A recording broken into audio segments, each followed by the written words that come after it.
Good evening. I'm Nicole Martin. The polls close in 1 hour, and then we'll find out who you've chosen to lead this province in the years ahead. We have reporters ready to go live at the election night headquarters of the Liberals, NDP, and Conservatives. And together with fellow news anchors Phil Perkins and Taz Boga, we'll take you through the vote results, the leaders' speeches, and work to provide some insight into how this campaign unfolded the way it did.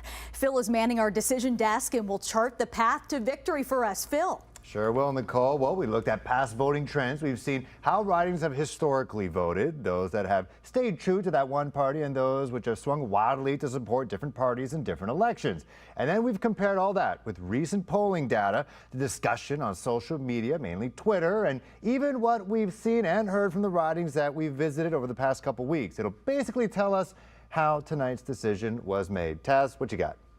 Well, we're ready to get the conversation started. We are joined by our panel of veteran experts who will be very familiar to regular watchers of our news programs. Political analyst Keith Leslie is to my immediate left. Marvin Ryder with McMaster University's DeGroote School of Business is in the middle. And CHCH Queen's Park producer Randy Rath is on the far end. They will be with us to navigate the night with their insights into the strategies the leaders have employed and the policies we'll have to live with going forward. So Keith, let's start with you. What is your reaction to the campaign? Well, it seems that there was no real one issue that emerged during the campaign, so it became really a referendum on whether Doug Ford and the Progressive Conservatives should get reelected for another 4 years. And according to all the polls, that's likely to happen tonight. Marvin, this campaign happened during the pandemic, of course. Do you think this election campaign was defined by COVID? Well, I'm going to say no in the sense that it didn't become an issue at all, or even Doug Ford's record on what he approved for COVID. But how it has affected us is that we're all exhausted. We've gone through 2 years of COVID, and we just don't want to go back. We want to look forward. And so I think, again, why no one wanted to discuss Ford's record over the last couple of years is they just want to forget about that. What are you planning to do going forward? And none of the leaders actually put forward a progressive or advancing view of the future. It's just hold tight, we'll get there. Put it in the rearview mirror and let's hear some positive news. Now, Randy, a lot of the leaders spent much of their time in the GTA, very vote-rich area, including Hamilton, of course. Is this where this election is going to be won or lost tonight? Basically, that's where all provincial elections are won or lost in the GTA, because rural areas tend to vote Conservative, and the cores of cities tend to vote NDP or Liberal. And the last election, the Conservatives managed to take over parts of Toronto, and they're hoping to do the same thing tonight. Well, we will hear much more from our political analysts coming up in the next coming hours. Right now, let's head things back over to Nicole. Well, thank you so much, Taz. We also have reporters in ridings closer to you. Al Sweeney is covering the riding in Hamilton East Stony Creek. Manisa Danabalan is in Oakville, and Jason Gaidola joins us from Niagara Falls. We'll hear from them in just a few moments. But first, it's back to Phil, who's joined by another special guest, Phil. That is very correct, Nicole. Social media expert Amber MacArthur. You can follow her on Twitter at AmberMac, and she'll be joining me throughout the evening. Amber, let's start real quick. Of all the party leaders, who had the best social media game? Yeah, it's really hard to say, who had the best game. They were all very safe with their social media efforts. But we can dive into who has the largest following, and that tends to lead into the most audience and the most conversation. So if we look at all the leaders, we see Doug Ford at about 600,000 or so followers on Twitter. Andrea Horvath at about 160,000 followers, Stephen Del Duca about 61,000, and Mike Schneider just over 56,000 followers. So as we look at the conversations taking place on Twitter, this really was the place where most things happen. Absolutely, and as as we mentioned before, looking towards most likely a majority PC government, looks like Doug Ford has a majority of the talk of the town, both good and bad, on social media. Amber, we're going to talk about the good and the bad a little bit later on in the show, and you're going to be a great addition to this broadcast. Thank you very much, Amber. We'll get back to you shortly. But first, back to Nicole. Thanks, Phil. And as we mentioned at the outset of this program, we have reporters at the election night headquarters. And joining me now is Sylvie Lenbe with the Stephen Del Duca campaign at his riding in Woodbridge. Sylvie, what's the mood there like tonight?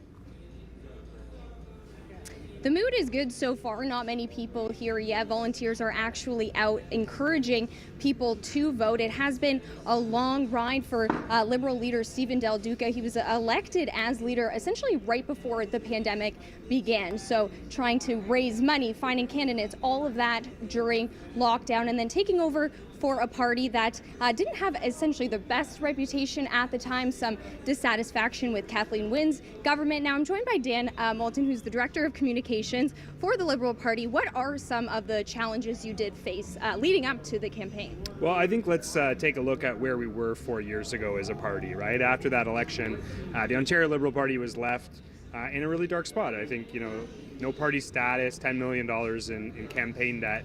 And over the last 4 years, particularly the last 2 years under Stephen Del Duca's leadership, we've been able to rebuild that party. We've been able to eliminate that debt. We've been able to launch a strong professional campaign that put forward bold, progressive ideas that really resonated with Ontarians and drove the conversation for much of the last 4 weeks. What would you say some of those ideas were that you heard that resonated with people? Well, we know the top issue on voters' minds is affordability. And so I think we put forward the best housing plan. We put forward a plan to cut the cost of transit to $1 a fare, buck a ride province-wide.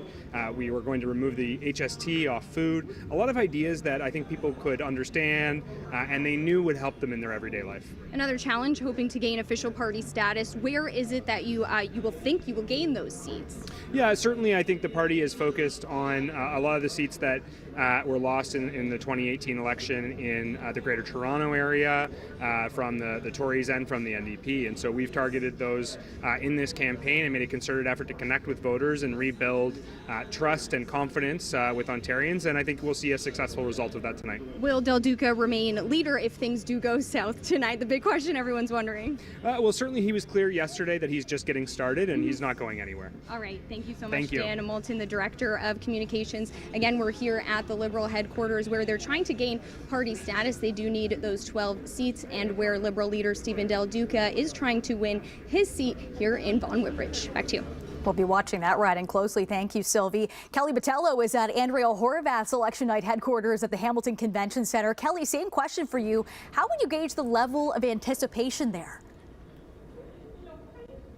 Well, it's quiet here right now, Nicole, so not much excitement in the room here at the Hamilton Convention Center.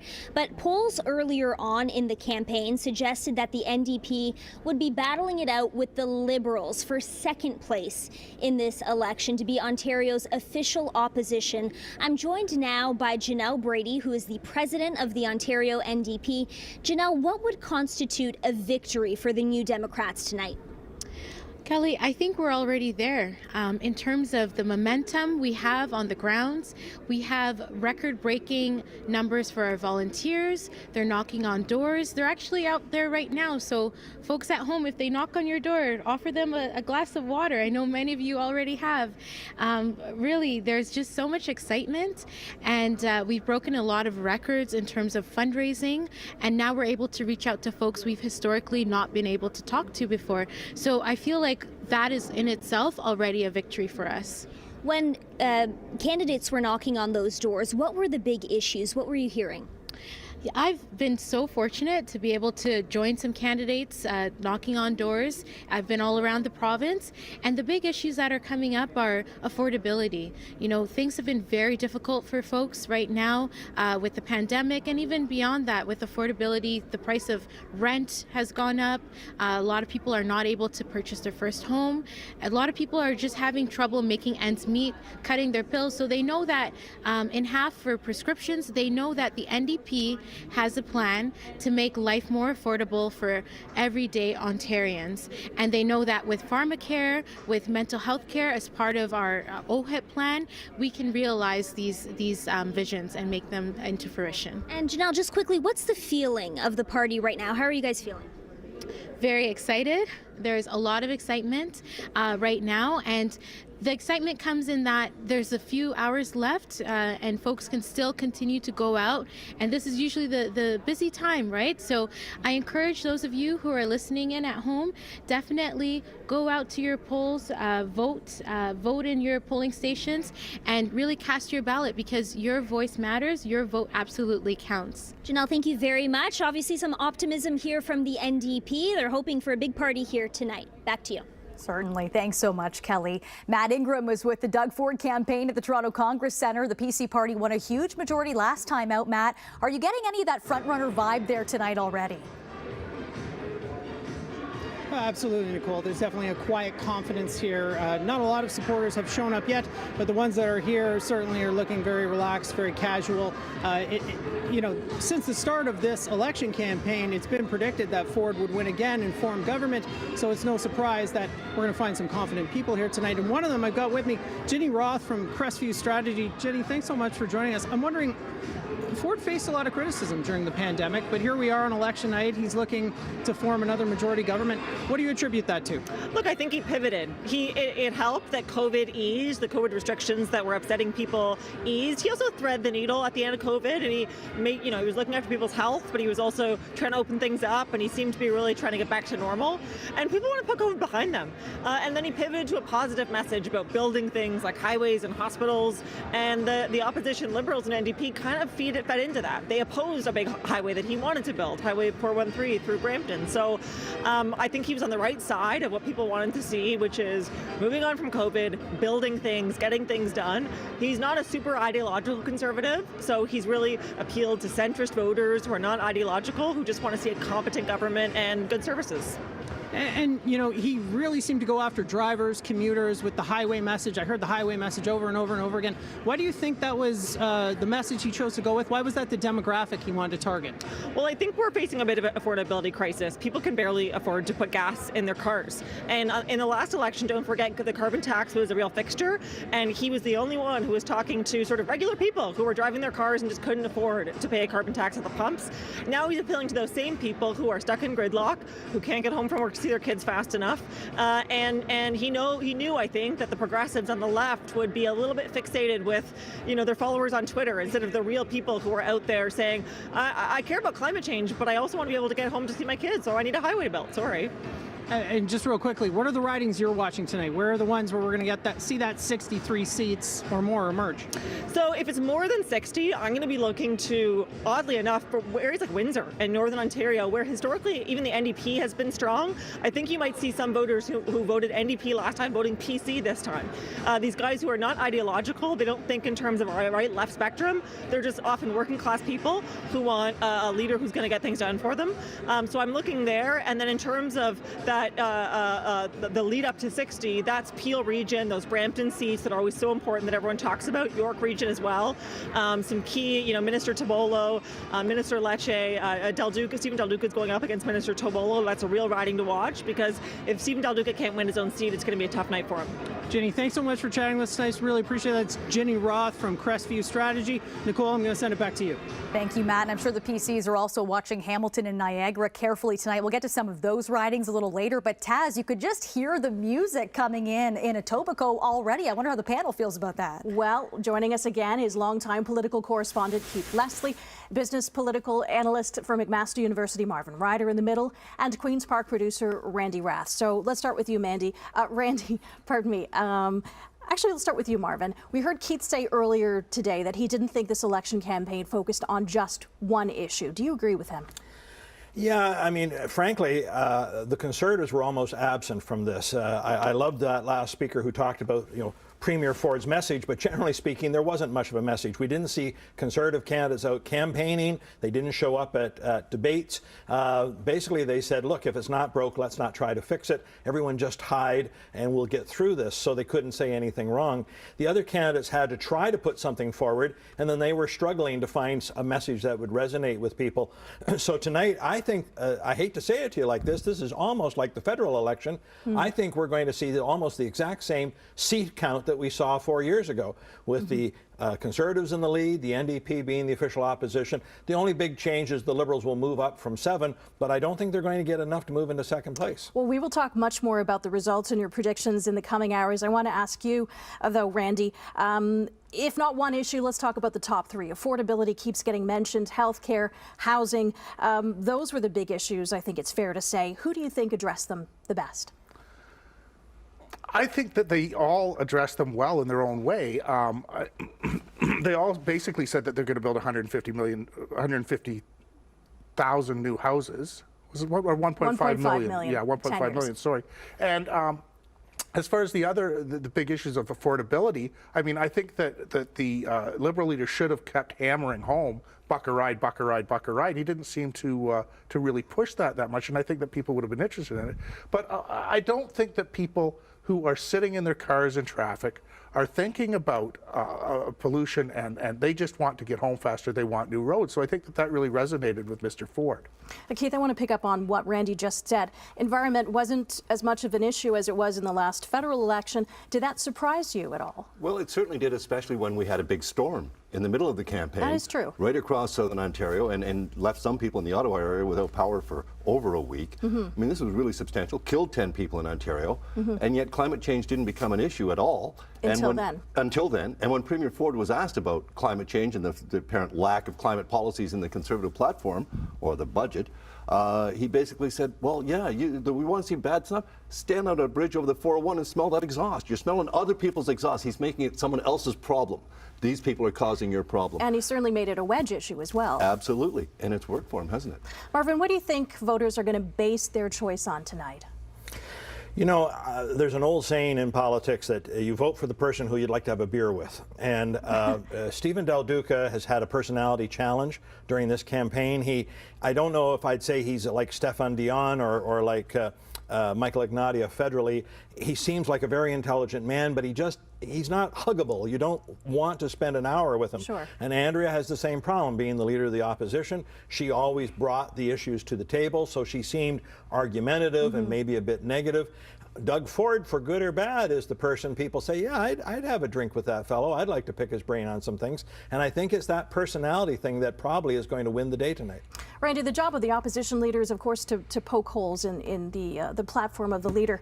And Andrew Horwath certainly did a fine job of that the last 4 terms. Did she show the public that she has what it is to be a leader?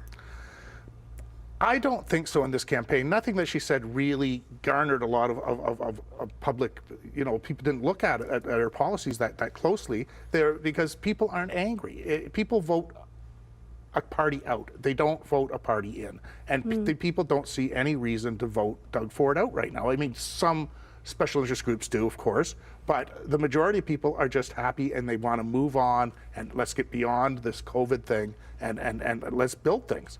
All right, well, we will hear much more from our panel of experts, including more on issues and what worked, what didn't work during the campaign. Right now, it's back over to Nicole. Thank you, Taz. And we are going to take a quick break, but when we come back, we'll take a look at some of the local ridings we're following this hour and join up with a few other reporters behind me. We're back right after this. It's your home, your vote.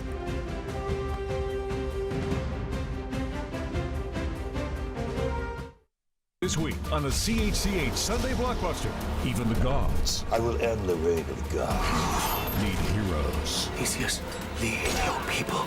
For immortality! Immortals, Sunday at 8 on CHCH.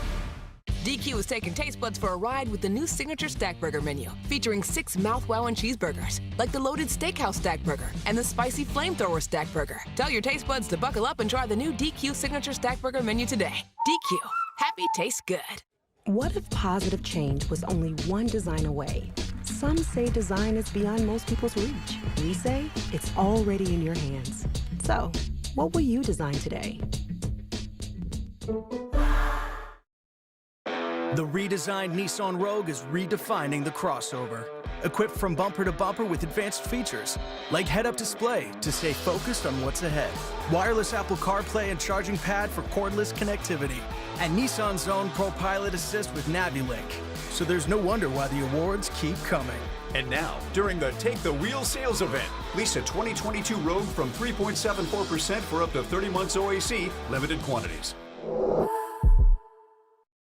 Up to 37 billion liters of Canada's fresh water is wasted each year just by pre-rinsing dishes. Finish Quantum Ultimate is specially designed to let you skip the rinse, saving up to 75 liters per load. Help protect our water with Finish Quantum Ultimate.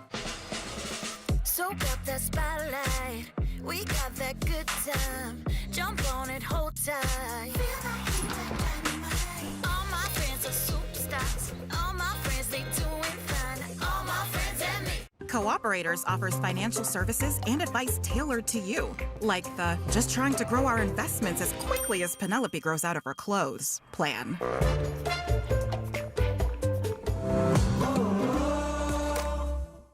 Those bladder leak pads were similar. Until Always Discreet invented a pad that protects differently, with 2 rapid dry layers for strong protection that's always discreet. Question your protection. Try Always Discreet. We'll make any hot drink on our menu into a satisfying cold one.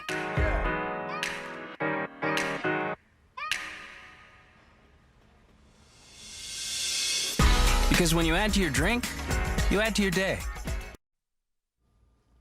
Welcome back to Your Home, Your Vote. Now it's time to check in on those races closest to you, starting with Al Sweeney in the riding of Hamilton East Stony Creek, where longtime incumbent Paul Miller is running not for the NDP, but as an independent this time around, Al.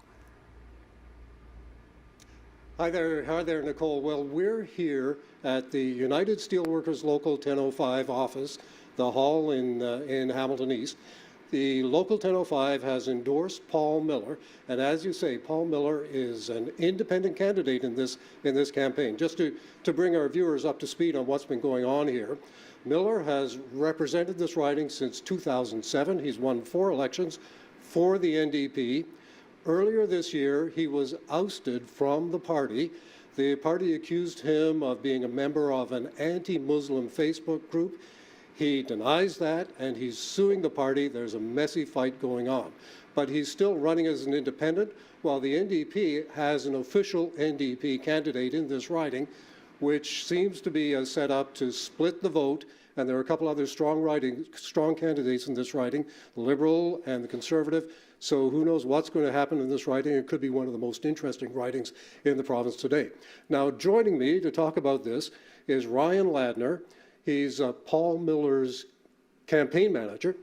So Ryan, you've been going door to door in this riding. What kind of response are you getting from voters in terms of having an independent candidate, formerly NDP?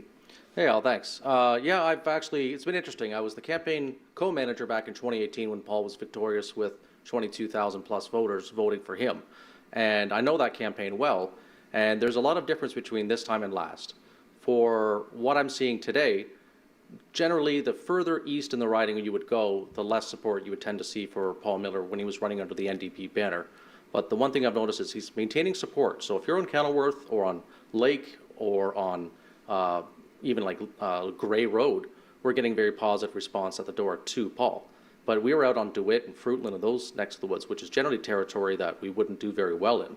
And we're still getting good support. People are willing to take signs to show their support. So this time around, we're getting a lot of pockets across the city that normally we wouldn't get across this riding. Okay. Now, how do people feel about voting for an independent? What's their response to that? Well, once they kind of understand that an independent is not just someone who's going to sit there and do nothing for the next 4 years, once they understand that they're outside of the party system, and that actually gets people excited.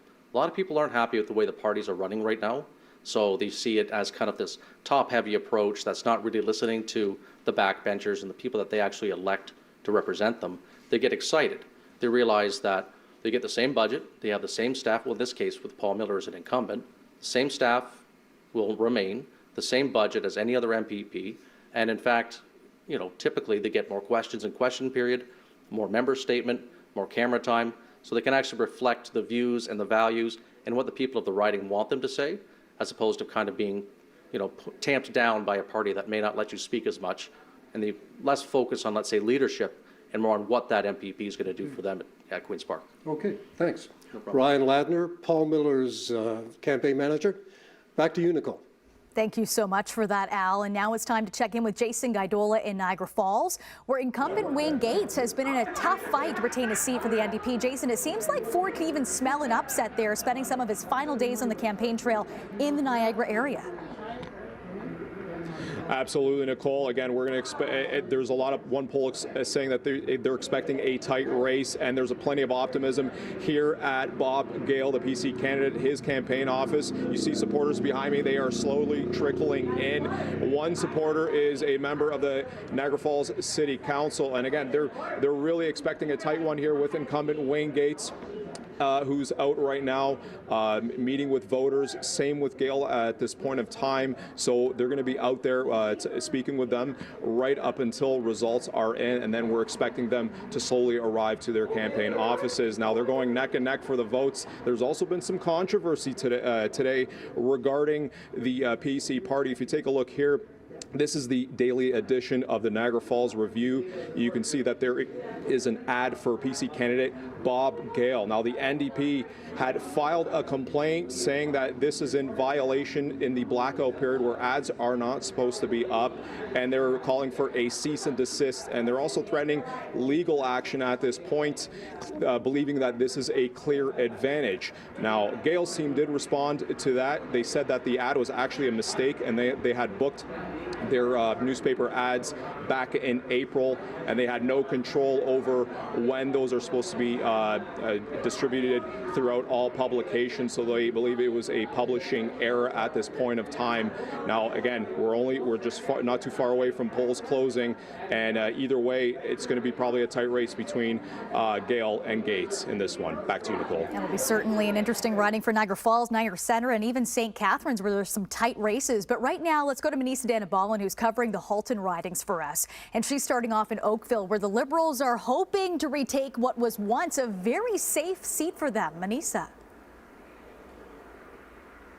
Nicole, I'm in Burlington right now. I'm outside the Liberal candidate's office. Right now, you can see a little bit. There's a couple people inside. They're coming in and out. Not too busy over here right now. This riding is actually open for a new candidate after the Progressive Conservative incumbent Jane McKenna announced that she's not going to be seeking re-election. So majority of the time in the past, the PCs have had a seat in this riding, except between 2014 and 2018 when the Liberals had a seat. Right now, according to the polls, it is in a PC hold right now with Progressive Conservative candidate Natalie Peer at 40%, and the Liberal candidate Miriam Mena is right now at 30%. So we're outside her campaign office. She's going to be joining us shortly. Some of the issues here in Burlington is also housing affordability, as well as future developments as well, and how that will be impacting residents. So those are the things that's top of mind for them that they want addressed. And the NDPs are currently right now at 19%, and the Green Party is at 6%. And she'll be joining us in just a few minutes. Back to you. Well, we'll come back to you for that in Burlington. Thank you so much, Manisa. And as you've just heard from our reporters in Burlington, Niagara, and Hamilton, there are several ridings in our area that could change hands tonight and the course of tonight's election. But they're not the only ones we're keeping a close eye on. Phil Perkins has more on that. Phil. That's very true. Nicole, we're going province-wide. Let's start with Eglinton Lawrence. This comfortable Liberal seat went PC in 2018, but by a very small margin. Liberals campaigning hard for this one. Let's head further east to Scarborough Southwest. The NDP fighting to hold on to its gain of its seat, which it won from the Liberals in 2018. This time, polls say the PC party have made it a three-way fight. Let's head west-west. Mississauga Lakeshore municipal riding fell to the blue wave in 2018. Now the Liberals are surging, and it remains to be seen if the PC party will be able to fend them off. Head over to London North Centre. Liberals won back in 2014. The NDP soon after in 2018. And now polls say the NDP neck and neck with the PC party. Humber River, Black Creek. Now let's head back to the GTA. The NDP trying to hold off a strong challenge from the PC candidate, but the Liberals, which held this riding in 2014, are also in the mix as well. In fact, some opinion polls have the three parties separated by just 1% of support. Now to York Southwestern, polls say the NDP is in a fight with the PCs.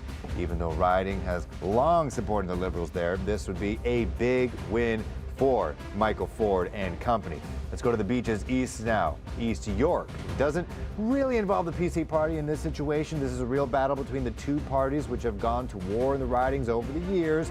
The NDP incumbent Rima Burns-McGowan is being challenged by Liberal Mary Margaret McMahon.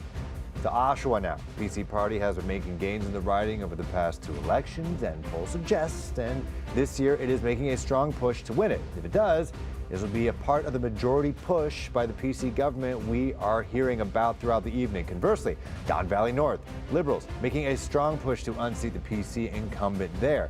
Let's head to Parry Sound now. This one's going to be interesting for the races. The Green Party looking to make history by winning a second seat in the Ontario legislature. Mike Schreiner spending a lot of time there. It was won in 2018 by the Progressive Conservatives, but there is no incumbent this time around. Green Party leader Mike Schreiner has been campaigning hard in this riding. Green candidate Matt Richter is battling to flip the PC stronghold. All right, let's talk to Amber Mack at Amber Mack on Twitter, our social media specialist. Let's head back to what we were talking about earlier. You know, we talked about which candidates had the most followers. Of course, you would imagine the premier, who's been here for the last 4 years, would have the most followers. But who took advantage of this medium, this platform, the best? It's a really interesting question, and I think it was fascinating to see how they all use social media very differently. So Doug Ford, for example, tended to use social media as a platform where he could send out messages like photo ops, for example, almost like a press release of sorts. He didn't do a lot of interviews with people who are independent media people or social media influencers.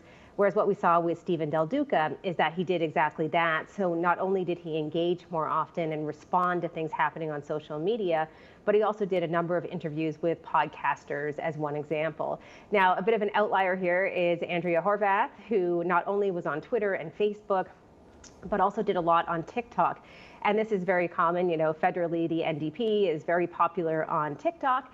So she was a bit of an outlier in terms of using that platform. But I wouldn't say that there was a shining star among any of them. I'm not sure that they used social media to their full advantage. I think, again, as I said before, they were very safe in terms of their efforts there. A bit of a different approach, but I don't think anyone really kind of stood out. One thing I will notice, though, with Doug Ford is that he's very gifable. You know, he's very viral, whatever it is, whether it's him using a laptop with, you know, with his BlackBerry on his lap. You know, he seems to be a very gifable type of candidate. Does that help resonate maybe with younger voters just to even know who he is?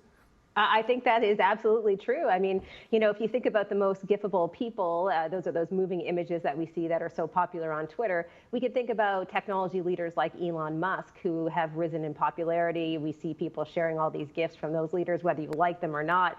So I think what we see on social media is that when it comes to who you like on social media, who's popular, at the end of the day, oftentimes there's a lot of love and there's a lot of hate. And that's what we're really seeing on social media over the past few weeks, and especially even tonight. All right, let's touch real quick on toxicity, because that is what social media is, unfortunately, a majority of the time. Who had the most toxic energy hurled towards their direction? Well, again, it was really interesting to see this organization called Sambot. What they did is they analyzed about 150,000 tweets a week using artificial intelligence. And what we saw is that Doug Ford got the most toxic tweets. Again, to your point, probably not a huge surprise. Also, as someone who's written a book on social media, I know that for those people who don't engage a lot, they tend to get the most hate kind of thrown at them because they don't really put themselves in the center of social media and defend themselves. So I think he's a great example of that in many ways. And as you go down this list, you can see there was less and less hate along the way. But surely everybody realizes by now that when it comes to social media, you know, it was just mentioned on the panel that everybody is tired. I would also argue that everybody is a little bit angry as well. And so what do? They go on Twitter and they start to hate tweet. Yeah, the keyboard confidence. All right, Amber Mack, thank you very much. We're going to keep you on the loop throughout the next couple hours. We appreciate it. But for now, we're going to take a quick break. We're going to be back with Your Home, Your Vote on CHCH after this.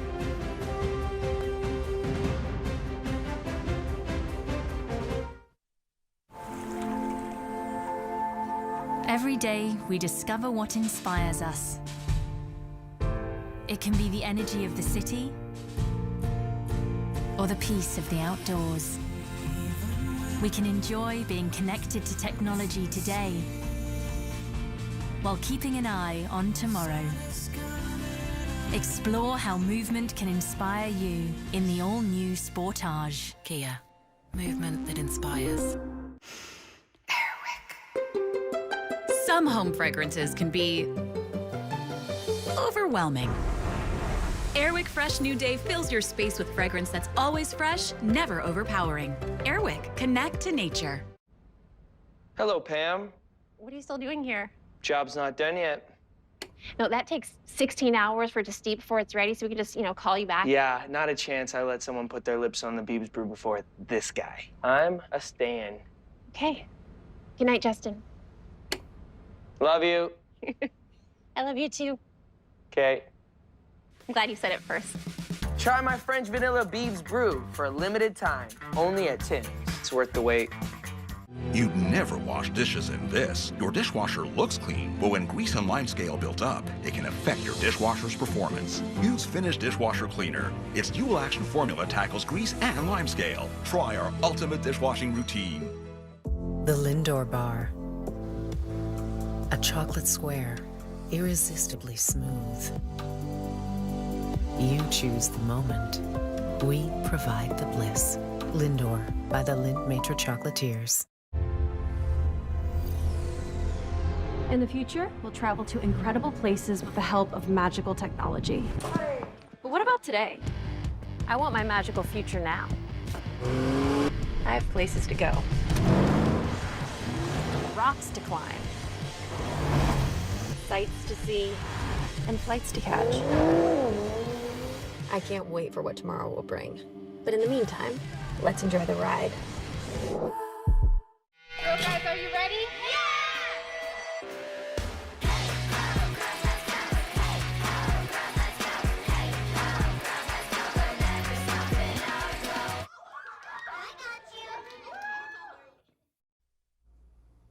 Welcome back. You're watching Your Home, Your Vote. We're going to check back in now with Manisa Danabalan, who's covering the Halton ridings for us, and she's in Burlington right now. And Manisa, there's no incumbent in this riding. PC Jay McKenna was not seeking re-election, so the Liberals looking for a win there tonight.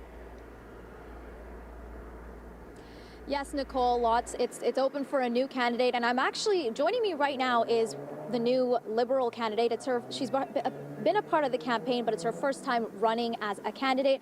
So can you actually, Miriam Mena, can you tell me where was your campaign particularly successful?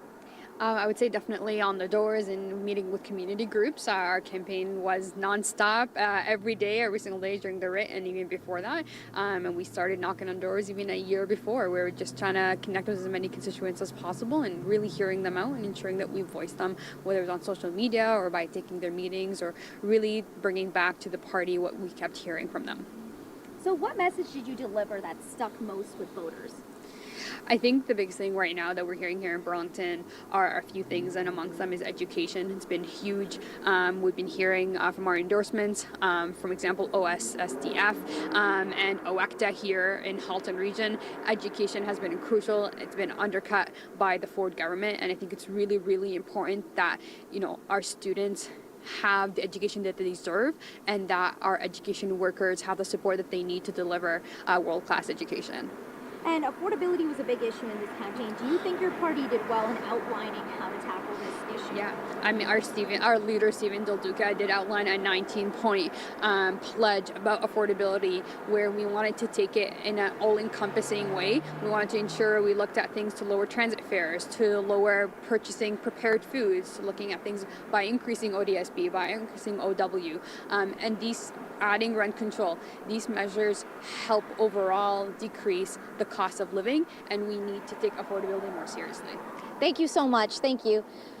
Right now, the Liberals are at 30% in this riding. Back to you, Nicole. With Burlington Liberal candidate Miriam Mena. Let's check in with the party leaders and where they stand, starting with Liberal leader Stephen Del Duca's riding in Vaughan Woodbridge. So this is going to be an interesting story tonight. The Liberal leader is at risk of losing his own riding. The incumbent is PC Cabinet Minister Michael Tobolo, and regardless of tonight's results, Stephen Del Duca has said he will stay on as Liberal leader. But despite his intentions, it will likely be the party that will determine whether he remains at the helm. Over to Hamilton Centre, it's expected to be a safe one for NDP leader Andrea Horwath. But as we mentioned, Horwath has led the NDP through 4 elections and was actually vague when asked if she would continue to lead the party, even if the NDP forms official opposition again. PC leader Doug Ford is also considered safe in the riding of Etobicoke North. It first went blue in 2018 under Doug Ford after being a Liberal riding for many years. And in Guelph, Mike Schreiner gained the Greens' first ever seat in the last election, and he should head back to Queen's Park representing Guelph again after tonight. But again, Taz, that real story tonight is, will Stephen Del Duca get his seat of Vaughan Woodbridge? That's true. And the likability, as Marvin Ryder mentioned, is one of the factors when it comes into voting. Let's bring our panelists back in. And Randy, let's start with you. Do you agree with what Marvin said, that this, for people who maybe don't know much about the candidates, it comes down to who you might want to have a beer with? A beer, or, one of the most astute political observers that I know is my mom. And I asked, and my mom, I was down seeing her a couple of weekends ago, and she said to me, I asked her, what do you think about the candidates that are the leaders? And she said, that Andrea woman, she always looks mad. She seems mean to me. And she said, and Stephen Del Duca, I don't know about that guy. He's just, there's something not right about him. And she said, and Doug Ford, I got a check for $240 from him in the mail for my license plate, so I'm going to vote for him. Marvin, do you agree that Andrea came off as being an angry politician?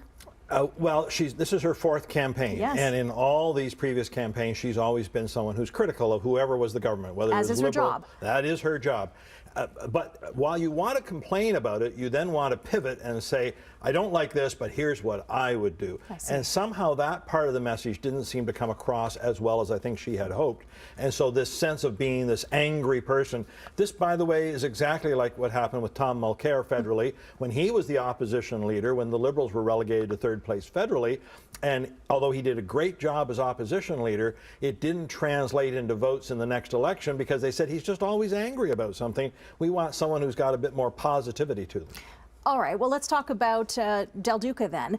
As we heard Randy mentioned a little bit earlier, despite him being a cabinet minister and being in government for a long time, we didn't really know a lot about who he was, the man, rather than the politician. Did he manage to get that across to the public this time? Well, I think he tried very hard. I mean, he spoke a lot about his daughters and how he goes out shopping for their family groceries and, trying to make himself as, an everyday kind of guy. Sure. But he also had, and the opposition and the government made a good point of this, he had a record in the Wynne government, and he was transportation minister that canceled Highway 413. So that plays great into Doug Ford's hands, and it, of course, makes him very vulnerable in his own riding tonight, which is not good for Mr. Del Duca. He's also charismatically challenged. People just don't take a like to him right away. And he makes Dalton McGuinty look exciting, a word we never would have used to describe Dalton McGuinty until now. So as a Liberal leader, he's got a heck of a challenge ahead of him. And if he doesn't at least, triple their seat count from last time, whether he wants to stay on or not, I'm not so sure he will. Marvin, Ford didn't say anything particularly philosophical or ideological. I'm not saying that to be contrite, but he used slogans like getting it done. Yep. Did that resonate with voters? Did he appeal to the everyman? Yeah, I think so. And again, when he did photo ops, it wasn't in a jacket and tie. He was wearing a hard hat and a high visibility vest. He just looked like an ordinary person out there. Now, there have been times in past elections when that has not played well. But I think in this election, again, given that we're tired of COVID, that we want to move on, to have somebody who wants to get something done. Let's talk about something else. Let's just do something going forward. I think that message does resonate a bit. So he has the perfect combination. He had other leaders who weren't, as Keith correctly said, they were charismatically challenged, and yet he had a way to position himself that said, I think he's kind of likable. Couldn't have worked out better for him. And Randy, instead of talking about things like fiscal constraint, things that kind of make people's eyes water, we heard him talk about increasing wealth, positive ideas, as Marvin was mentioning. Did that work? I think it did, yes. Mr. Ford spoke a lot about, his main theme is we're going to build things. Right. And the other leaders will delay us building things. And I think that that resonated with people. I think that people think, we're coming out of COVID. We have to move forward. We have to get the economy fired up. And Mr. Ford managed to say, we're going to build a bridge for you to drive your car across. We're going to increase transit. We're going to do all sorts of things. And they used the position of being the incumbent, being the government, really well for 6 months before, even longer, before the writ period. They went out and they announced they're going to build hospitals everywhere. They're going to build long-term care homes everywhere. They're going to build new highways. They're going to twin the Garden City Skyway. They just blizzarded the news media with announcements for almost an entire year. And Taz, can I just jump on that for a second? Sure. I think it's fascinating. 4 years ago, Doug Ford said to people, elect me, I'm going to balance the budget, I'm going to stop those spending Liberals. And this year he's running the single largest deficit in Ontario history, and nobody seems to care. He's able to pivot, to whatever seems to be popular at the moment. Right. And spending this money on these projects is much more popular than austerity and reeling it in. 4 years ago it was the other way around. We will talk much more about political promises, kept, not kept, as well as the role of the unions coming up. Right now, though, we do need to take a quick break. Your Home, Your Vote continues after this.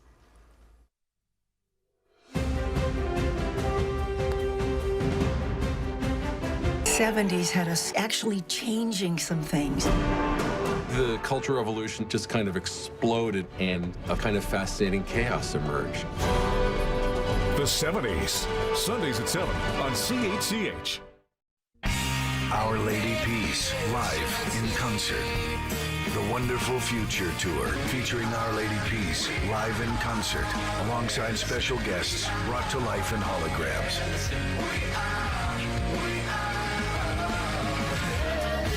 See Our Lady Peace live in Ontario, June 18th in Kitchener, June 19th in Hamilton, June 24th in Toronto, and June 27th in London.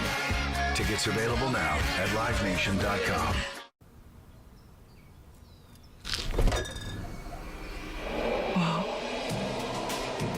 Pretty heavenly, right? What is this place? You've been carried away by the rich taste of Philly. I want to stay here forever. You want me to draw ketchup?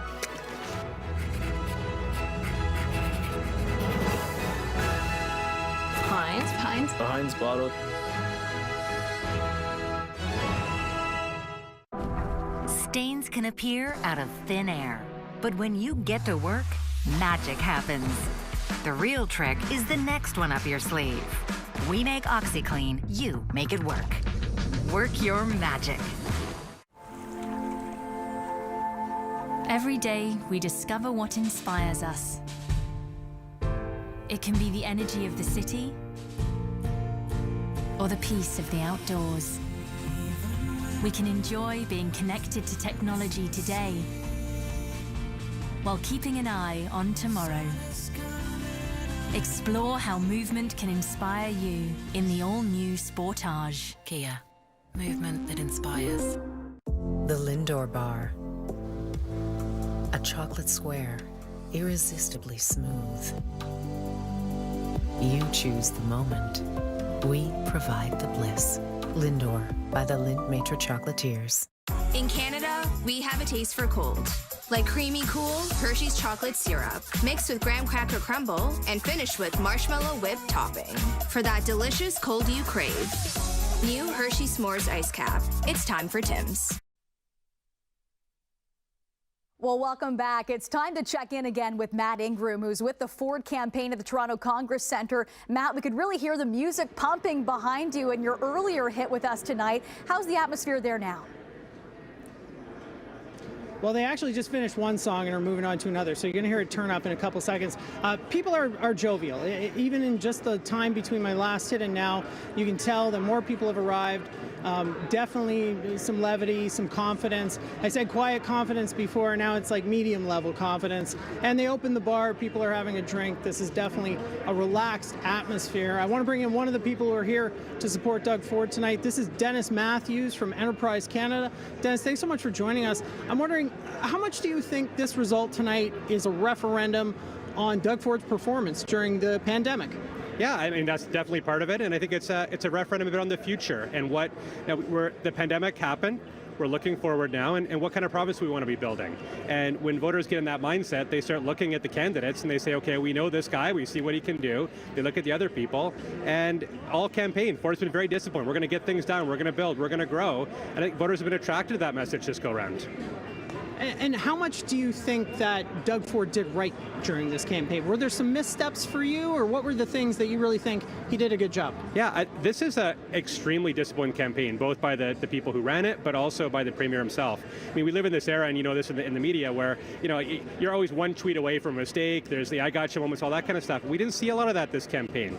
Ford almost every day gave a very similar speech. The ads were the same, the backdrops were the same, and that's a confident campaign that knows they have a message that's resonating.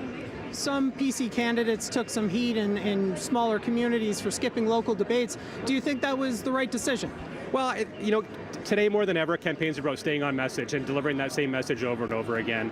Voters are really distracted. There's a lot going on in the world. You have a limited opportunity to reach them, and that's why campaigns, not just the Conservative campaign, but campaigns of all stripes, tend to try to be really message focused. It's just how it is now. Okay, let's say the polls are right. Doug Ford gets another majority. When he comes back to the legislature, what do you think his first thing is going to be that he does? Oh, that's a great question. I mean, I think you look at the campaign, you've got, building Highway 413, you've got an ambitious agenda to sort of build housing and grow this province. And I think, directionally, you're going to see that energy unfold in a government agenda that does those things. And for you, are there any battleground ridings where you're wondering, hey, could we pick some up maybe tonight? Yeah, really looking at the north, really looking at the Windsor area, parts of Hamilton. It's this working class voter that trade unions endorsing Ford. There's a different type of voter, one that used to go to the NDP, are increasingly looking at the PC party saying, hey, maybe I have a home there. And that happens both the type of voters, but also where they live. And so it's going to be really interesting in those areas, I think, tonight. All right, Des Matthews, thank you so much for joining us. I really appreciate it. Nicole, I'm going to send it back inside now. Check in with me a little later. I'll tell you how many more people have arrived by the time you come back. Thank you so much, Matt. Let's send things over to Taz Boga and the panel again now. Taz. All right, thanks so much, Nicole. Now, unions used to be the backbone of the NDP. Things have changed this time around. Let's bring our panelists to discuss this more. And we'll start with you, Keith. We talked about Ford appealing to the everyday man. How did he manage to get the side of at least public sector unions? Private sector unions. 8 private sector unions, mainly in the construction and building trades, that are, of course, they're on side with this government in large part because he wants to build so many things, huge number of infrastructure projects, so they like that. But his labor minister, Monty McNaughton, was Ford's secret weapon in changing the progressive conservatives' relationship with organized labor, especially the average working person. When they're going after these former NDP supporters, they thought that these people have a lot in common with Doug Ford, with his ideology. He's very pragmatic about things. So they were looking at changing the relationship, and they did. We've got 8 unions come out and endorsed the Conservatives. One of them, the Building Trades Council, Pat Dillon, who was their head, he used to be a large part of that Working Families Coalition that bought millions of dollars worth of ads attacking former PC leader Tim Hudak and others. They were always anti-conservative.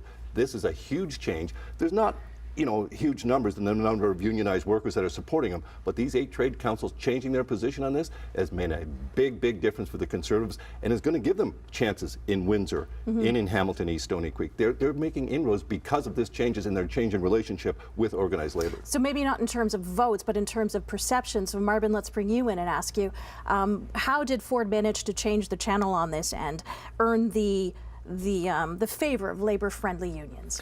Well, whenever you get talking about making investments at the level he's talking about, billions and billions of dollars, whether it's to build a road or a bridge or a hospital, those are good paying jobs that aren't necessarily what I'd call university jobs or college jobs. These are jobs that the average person can aspire to get and improve their lot in life.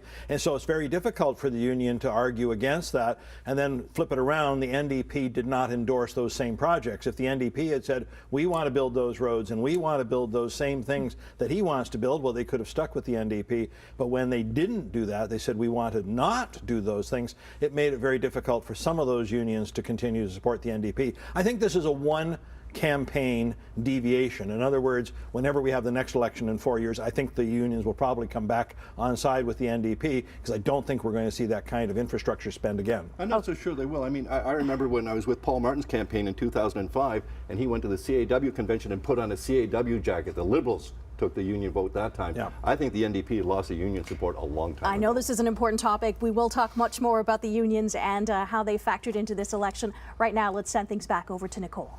Thank you so much, Taz. And talking with the PC camp and really looking at some of the areas that they're trying to pick up tonight, Niagara Falls could be a riding that they're paying close attention to, and that's where Jason Gaidola is, and he's been monitoring this riding for us all evening long. Jason.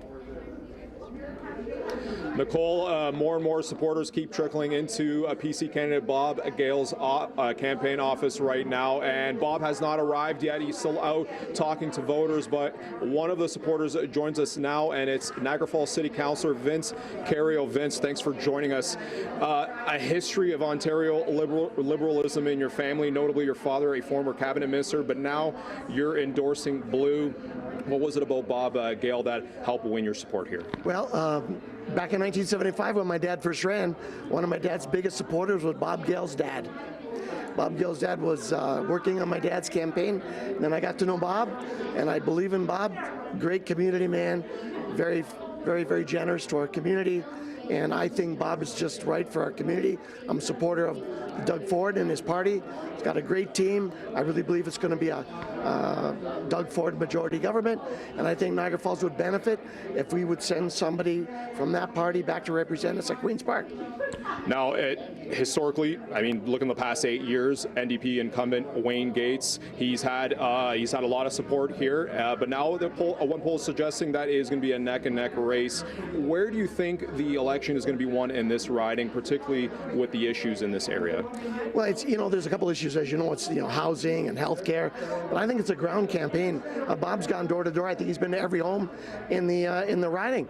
I think it's going to be a ground battle, and see who gets their voters out. Okay, well, again, thanks, Vince, for joining us. Vince Cario, Niagara Falls City Councillor. Again, Bob Gale has not arrived yet, but more and more keep arriving at this point. We'll throw it back to you, Nicole.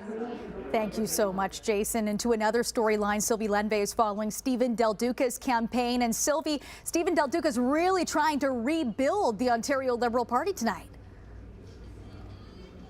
That's exactly it. He's come a long way. The Liberal Party says they've come a long way over the past 4 years. And to talk about those strategies, we have Liberal strategist Omar Khan with us. Now, how did you gain back that popularity? Obviously, the Liberals are more popular now than they were 4 years ago. What happened in the war room? What happened out in at election campaign to make that happen? Well, you're absolutely right. It was a tough election 4 years ago. We lost party status.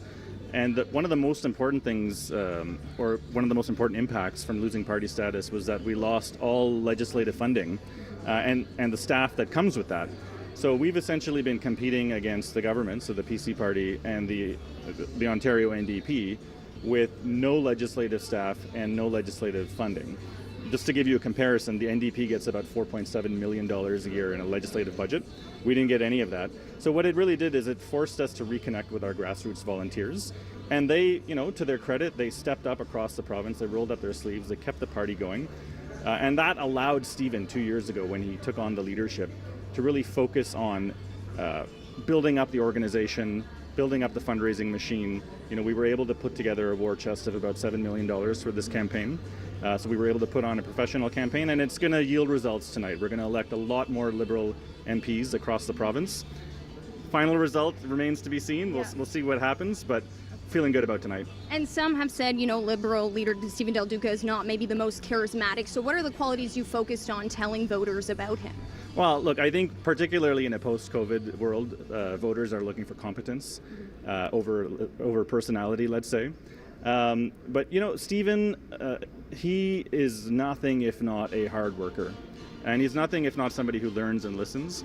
And I think we've seen an improvement in his performance over the past couple of years, and we're going to continue to see that. We'll have to see that. Thank you so much, Omar Khan, for your time. For now, we'll send things back to Nicole. Thanks. Thank you so much, Sylvie. After the break, the polls will close in most of the ridings, and the votes will start to be counted. Stay with us. Your Home, Your Vote returns after this.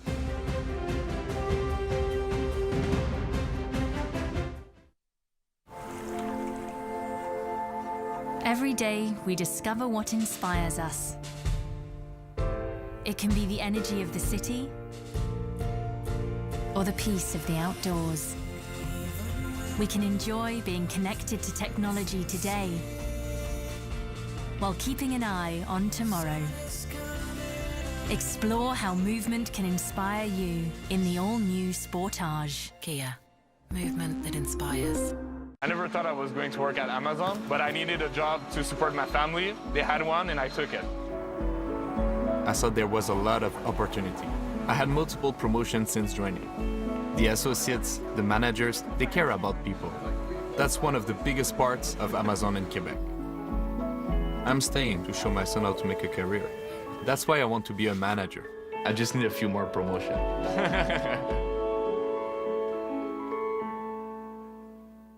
How fast does Dove Dry Spray actually dry? Dry Spray dries in an instant, leaving these men with nothing to do in this ad. Thankfully, we've got something to fill the time, instantly putting these guys back into their comfort zone. Dove Dry Spray dries instantly and keeps you protected for 48 hours.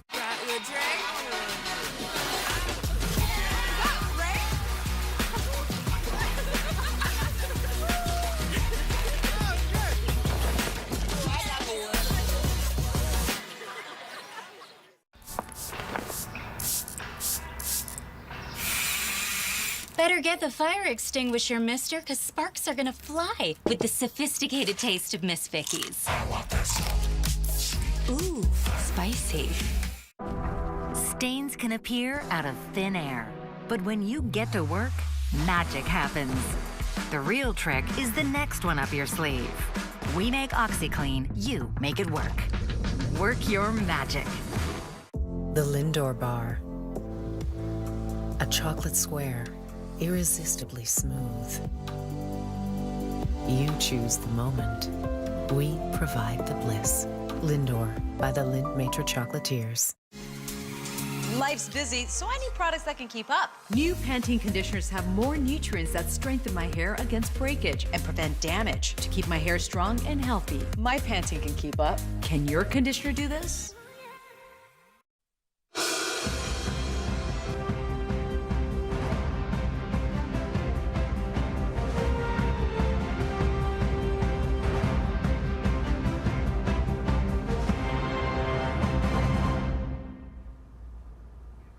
Good evening. The polls are now closed across Ontario and the votes are being counted. Soon we'll know which government will lead this province in the years ahead. Welcome to your home, your vote. Now, as the votes roll in, you'll be able to track their progress on screen. On the screen below me, you can see the parties elected or leading, and below that, local ridings in the Hamilton, Halton, and Niagara regions. When those results do come in, the leader will be highlighted. And that is just a part of the comprehensive coverage we have planned for you tonight. I'm joined by a distinguished panel of political veterans. Phil Perkins is manning our decision desk, and Nicole Martin is tracking all of the races closest to you and the events unfolding at the provincial leaders' headquarters tonight. And Nicole starts us off tonight. Thank you so much for that, Taz. And after 28 days on the campaign trail for the leaders, it all comes down to tonight. And that's the story our reporters at the leaders' headquarters are following for us. Kelly Botello is at the NDP headquarters in Hamilton, and that's at the Hamilton Convention Center. Kelly.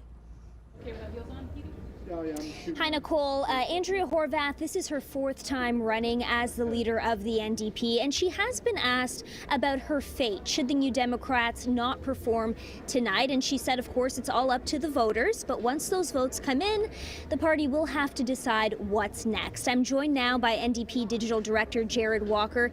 Jared, what is the future of the party if the NDPs don't perform tonight? Well, I think regardless of the result, and we'll see the votes come in tonight and let people decide, but the future of the NDP is bright. I mean, at this point, we've raised $5.9 million in just 2022 alone from $30, $20, $40 donations. We don't have rich buddies like the other two big guys, but we've got a really deep grassroots movement. Got 20,000 volunteers that came out for us this time. We're not going anywhere. And in fact, I would even venture to say that, you know, we're going to be a threat to form government for years to come. So I'm really excited about the future of our party and what we've been able to do. The last provincial election was a big one for the NDP, winning 40 seats. Do you think you can hold on to those seats now that the Liberals are more popular than they were in 2018? Well, I mean, I think regardless of what we see tonight, we'll see, like, there's a lot of places, there's a lot of seats on the bubble. But what I do think is that we are a threat in all of these seats. We're a threat in every region of the province. We have, like, the Liberals in a very difficult position where they're bleeding voters on their right to the Tories and voters on their left to us. Like, I grew up in Scarborough, and we've never been a factor in Scarborough, and we're looking at multiple Scarborough seats that could be pickups this time. We've got a toehold in Scarborough with Dolly Begum, and we're looking to expand there. And it's the same story in communities all across the province. So I think that folks shouldn't count us out. We'll be here for quite some time. Realistically, what do you see happening tonight? What's the outcome? I mean, really and truly, and I know that that you're probably going to hear this a lot from us tonight, but there's a lot of seats on the bubble. We've campaigned really, really hard in a number of PC ridings. We came second or first in 100 out of 124 ridings last time, and we've got quite a few targets. I think 6-7 targets where we lost by less than a point. So we're looking at flipping those seats, and so we'll see what happens.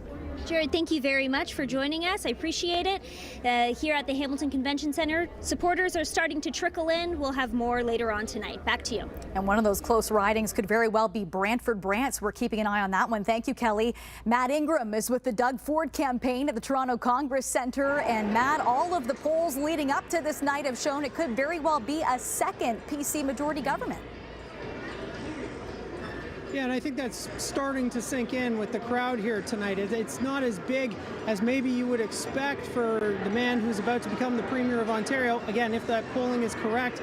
But certainly the people here, they've got a confidence about this. Now, Doug Ford himself is not here. He's at home watching the results with his family. They just had him up on the screen here, and people, of course, were excited by that.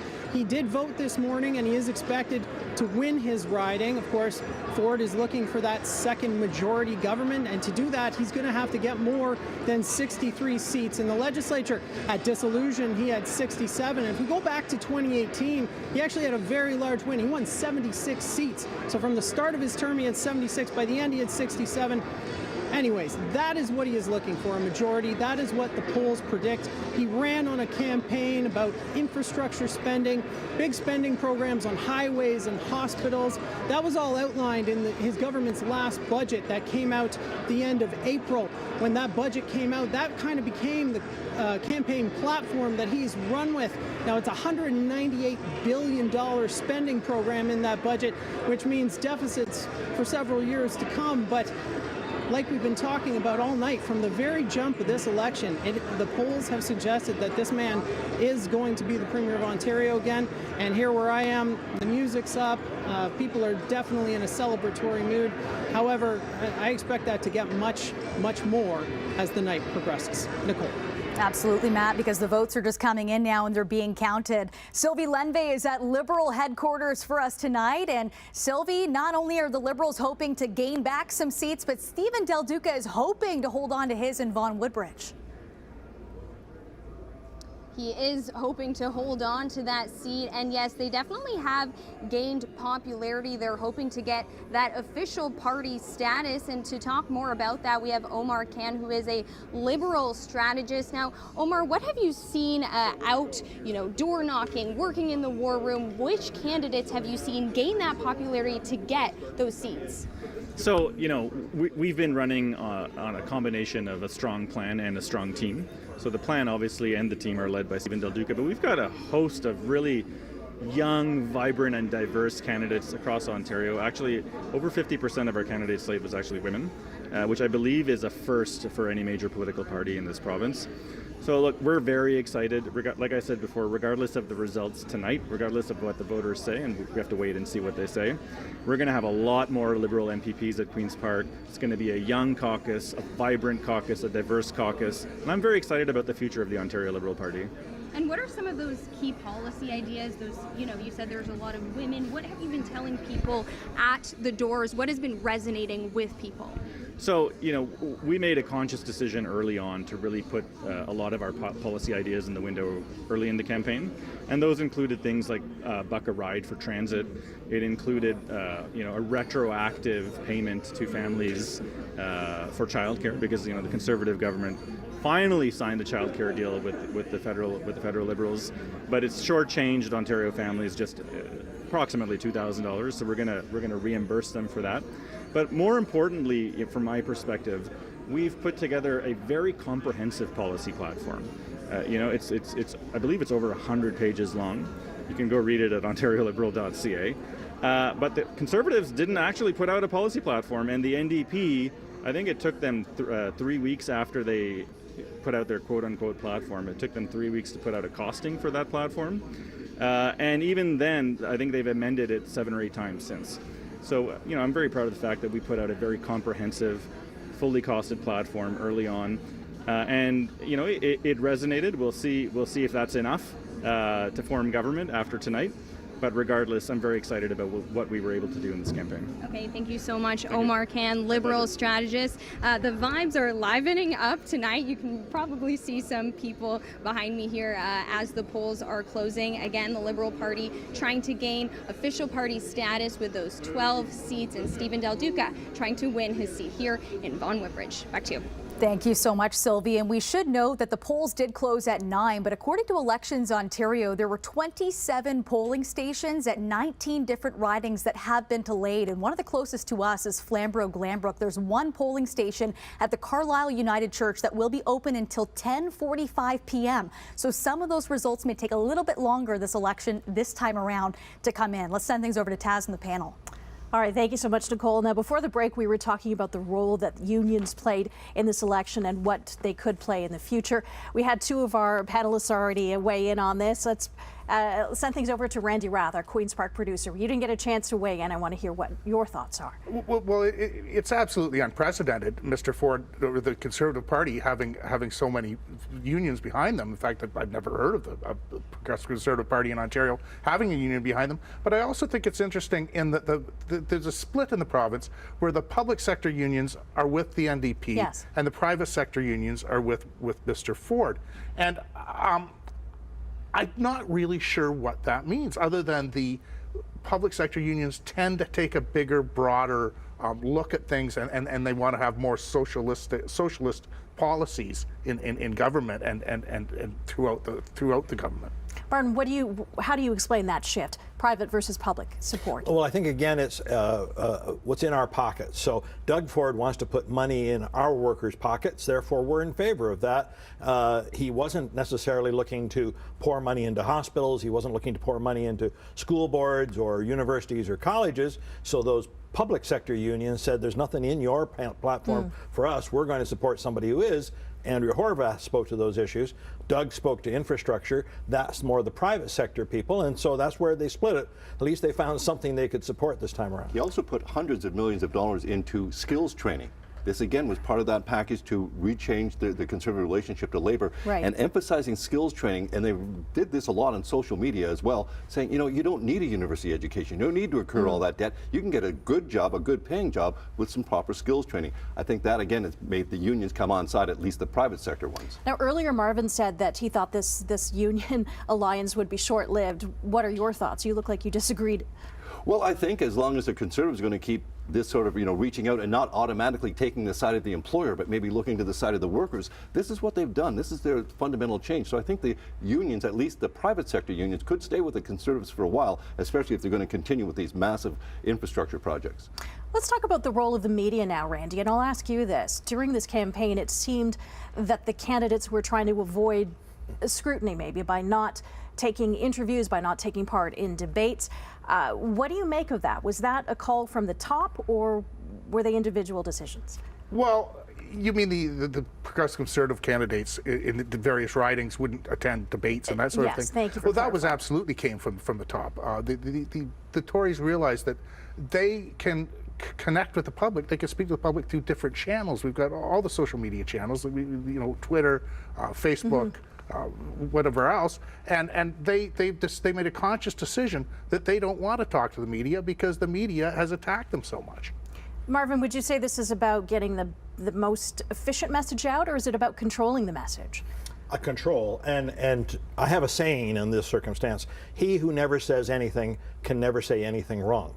And so by clamping down on the candidates, there was no chance that somebody in some riding might say something that embarrasses the leader, that distracts the campaign. The leader stuck to his message. Oh, I'm sorry, I don't have time for questions. Again, he couldn't get distracted. He could stay on message. So it was all about control of the message. Now, the media, to their credit, they're not paid to be an amplifier for those messages. They wanted to ask questions, but all you can do is ask, and if nobody will answer your question, you don't have anything to report. We are starting to see numbers come in the bottom of our screen. Right now, 24 Progressive Conservative candidates elected, NDP with 10 and the Liberals with 5 seats. So those numbers beginning to come in and trickle in slowly but surely. What is your reaction to what we're seeing? Because this does look to be a victory for the PCs, at least at this point. Well, it's very early days, but again, it's not surprising to see the Progressive Conservatives out that far out ahead.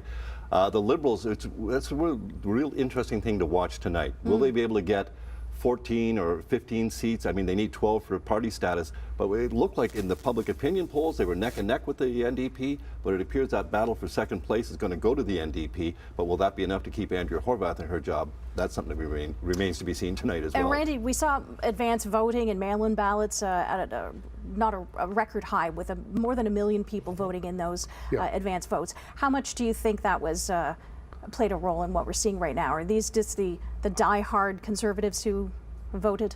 I don't really think that it played that big a role. I think the people voted at the advance polls. Well, when they voted really early, they knew exactly who they were going to vote for, so they were committed right from the get-go.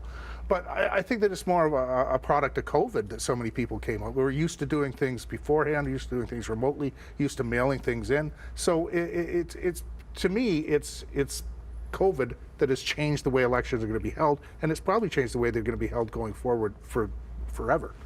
Numbers changing at the bottom of our screen. The PCs with 34 seats, the NDP with 12, the Liberals with 12. So this is exactly what we were forecasting. The Liberals, the NDP, neck and neck. Do you expect we will continue to see this throughout the night, Marvin? Yeah, so let me just tell you something odd tonight. You're likely going to see, when we get a percentage of the popular vote, the PCs go down. They had a little over 40% 4 years ago. I suspect they'll come in around 37%. But even though they've got a smaller percentage of the vote, it's probably going to be more seats than they had 4 years ago. The NDP, their percentage of the vote will also go down. The Liberals will come up. But because the Liberals are diluting it across so many places, I think they're still going to be third. And so this becomes the interesting question. 2 losers tonight. Andrea Horwath will probably see her seat total fall from the 40 she had last time, maybe down into the 26, 27 range. Will she stay on as leader? And then if Del Duca doesn't win his own seat and the Liberals only get up to, let's say, 14 or 15, will he stay on? We could have both of them be losers tonight. All right, we'll have more predictions for what we can expect tonight coming up in the next couple of minutes. Right now, let's take a quick break. This case involves a love triangle. There's anger, there's resentment. No surprise that somebody wound up dead. This was not an accident. This is the first interview you've done. Tell me about that tragic day. 2020, Friday at 9. It's the Nashville Hot Chicken from Burger King. With tangy pickles, crispy seasoned chicken, and a layer of spice so deep you can see it. Bold, delicious flavor. Get your Nashville Hot Chicken today, only at Burger King. Nitro Casino. Activate gameplay. Free slot selection loaded. Switching slots. Congratulations, sir. Thank you, Nitro Casino. NitroCasino.fun. That extra nitro when you need it most. To achieve greatness, you have to be the best. It's about being a game changer, being confident. It's trusting your vision, being tough, resilient, rock solid. It's shifting your mindset, leveling up to show your true colors. Introducing the new Seco paints, now available at Lowe's and Rona. Seco, see color.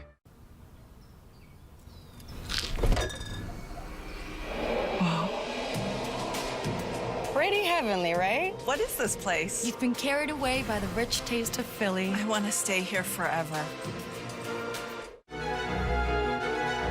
You want me to draw ketchup?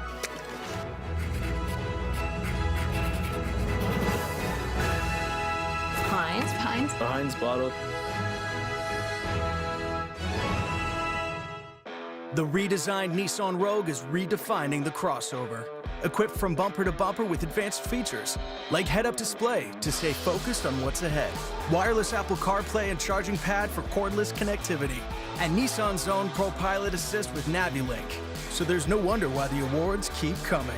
And now, during the Take the Wheel sales event, lease a 2022 Rogue from 3.74% for up to 30 months OAC, limited quantities. In Canada, we have a taste for cold. Like creamy cool Hershey's chocolate syrup, mixed with graham cracker crumble and finished with marshmallow whipped topping. For that delicious cold you crave. New Hershey S'mores Ice Cap. It's time for Tim's. Welcome back to CHCH. Is your home, your vote for the 2022 provincial election? Well, pollsters and history tells us that the Progressive Conservative Party has a very good chance of winning 34 ridings. Pollsters call those safe seats. Pollsters expect another 20 or so to likely fall the ways of the PC. If that all comes to pass, the PC party will need just another 10 seats or so to fall their way in order to form a majority.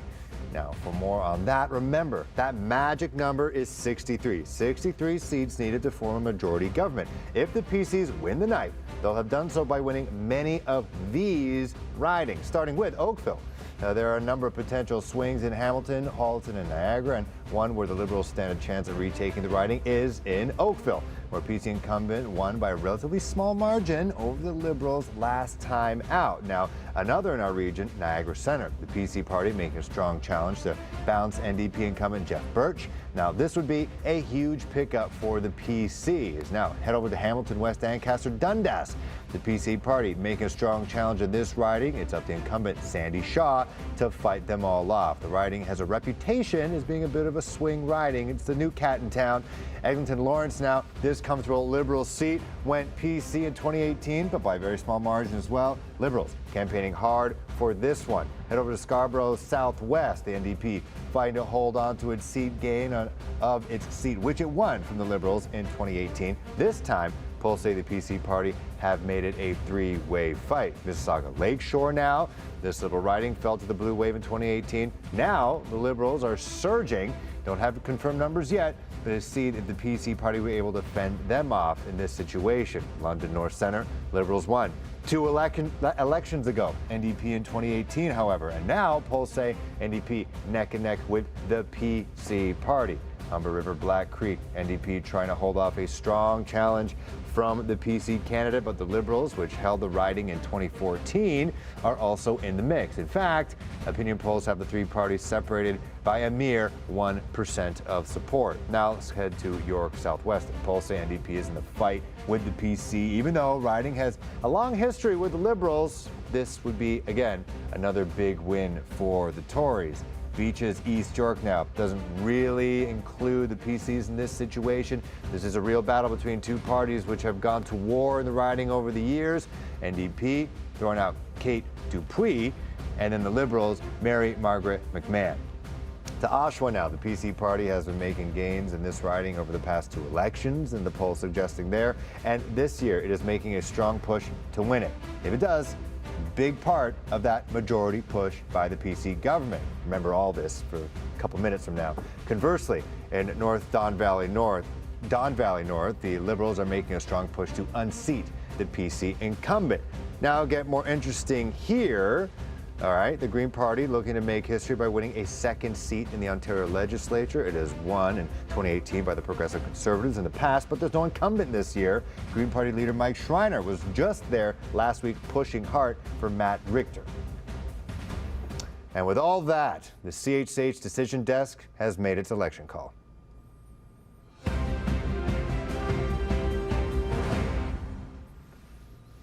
It will be a PC majority, so 4 more years of a Doug Ford government. Cole, I'm sure there's going to be a lot of reaction to that, specifically in Doug Ford's camp. That's exactly right, Phil, and we do know that this projection means it will be more than 63 seats to form that majority government. Let's go right to Matt Ingram, who is at the Doug Ford campaign at the Toronto Congress Centre. Matt, has there been any reaction yet to this news?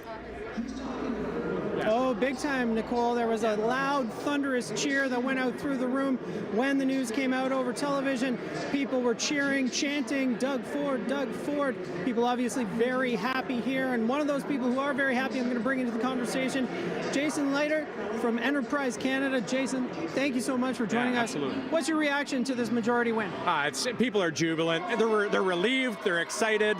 It's a lot of hard work. And, you never know till election night, till all the votes are in, whether or not it's that's actually going to come through, right? So listen, the Ford team ran an incredible campaign. They're getting the results that they had hoped for. Very disappointing results for the opposition. More things to talk about there, but really just a really fun night for the Ford team. A lot of hard work and a really good campaign. What do you attribute this next majority to? What did they do right in the campaign? Two main things, I think. Number one, the pandemic. Even if you didn't like Doug Ford, you probably thought he did an okay job, or at worst a B-, let's say, and you might have thought he did a lot better job than you thought he'd be. And that's where the basis of this was built. And then, quite frankly, just staying out of people's faces over the last couple of months. You know, people have got enough of government. They've got enough of politicians, and they had the confidence and the maturity to just say, you know what, we've done a good job, vote for us, and we'll keep more of the same. It's a very worrying time out there right now. The economy, inflation, Ukraine, all that kind of stuff. I think people really were scared to do a big change and sort of steady hand at the tiller. Okay, and you know, there was a lot of criticism of Ford during the pandemic, so I'm curious, how much do you think tonight's result is a referendum on his handling of the pandemic, or are people moving on? Listen, I think most Ontarians, I've seen a lot of polling on this, and the truth is, probably a quarter of Ontarians think he did a poor or terrible job, but 75% say sort of pretty okay or pretty good, up to excellent. And I think that tells you, you know, you sort of can't always spend all your time on social media thinking about, you know, the truth is most Ontarians thought, we did okay, and this guy seems to be in control, and it's probably too big of a risk to change. And I think for Ford, having the confidence to run that kind of a campaign, to say, here I am, I'm going to continue to work on the economy, vote for me, really good, confident campaign, and they're getting the results they need tonight. Okay, final question for you. Let's fast forward. Obviously, it's election day. He's celebrating. But when today's over, what's going to be his first move once he gets back into the legislature? Well, it looks like he's going to have perhaps so many seats that he's going to have a really hard time making a cabinet. That's number one. When you've got a lot of seats like this, it's a really difficult thing. So listen, you got to put a cabinet together. You got to bring in a budget probably in and around before July 1st. Then honestly, you got to take a couple of weeks off, because these guys, whatever party, the Conservatives, the Liberals, the NDP, the Green Party, these guys have been working for so long. So you got to take a little bit of time off, refresh your batteries, and come back and attack this economy, because the truth is inflation's going out of control. The economy, you know, he's got to try and build those jobs and deliver. So he's got a couple of weeks to sort of savor this one, and then it's right back to work. Jason, thanks so much. I really appreciate you joining us. That's Jason Leiter with Enterprise Canada. Obviously, the decibel level just keeps going up in here as people continue to fill in to celebrate Doug Ford's majority. Nicole, for now, I'm going to throw it back to you. And we'll be waiting for that speech from Doug Ford later tonight. Thank you so much, Matt. A different scene at the NDP headquarters. Kelly, Andrea Horvath and the NDP, they've been campaigning right into the very end, hoping to change Ontario's government, and I can only imagine the mood there this evening. Nicole, we just heard some loud boos here at the NDP headquarters when the PC majority government was called. What we have been hearing tonight, though, is a lot of optimism from the NDP despite being prepared for this PC victory. Tonight, I've heard that regardless of what happens, the NDP is still a threat, especially to the Liberals, who are recovering from their party collapse back in 2018. Andrea Horvath is watching the votes come in with friends and family. We caught up with her about a half an hour ago to watch the votes come in. She did lead the party to a big improvement in the last provincial election. In 2018, the NDP were able to more than double their number of seats to 40 and become the official opposition for the last 4 years. We'll see if they're able to hang on to those 40 seats or do even better tonight.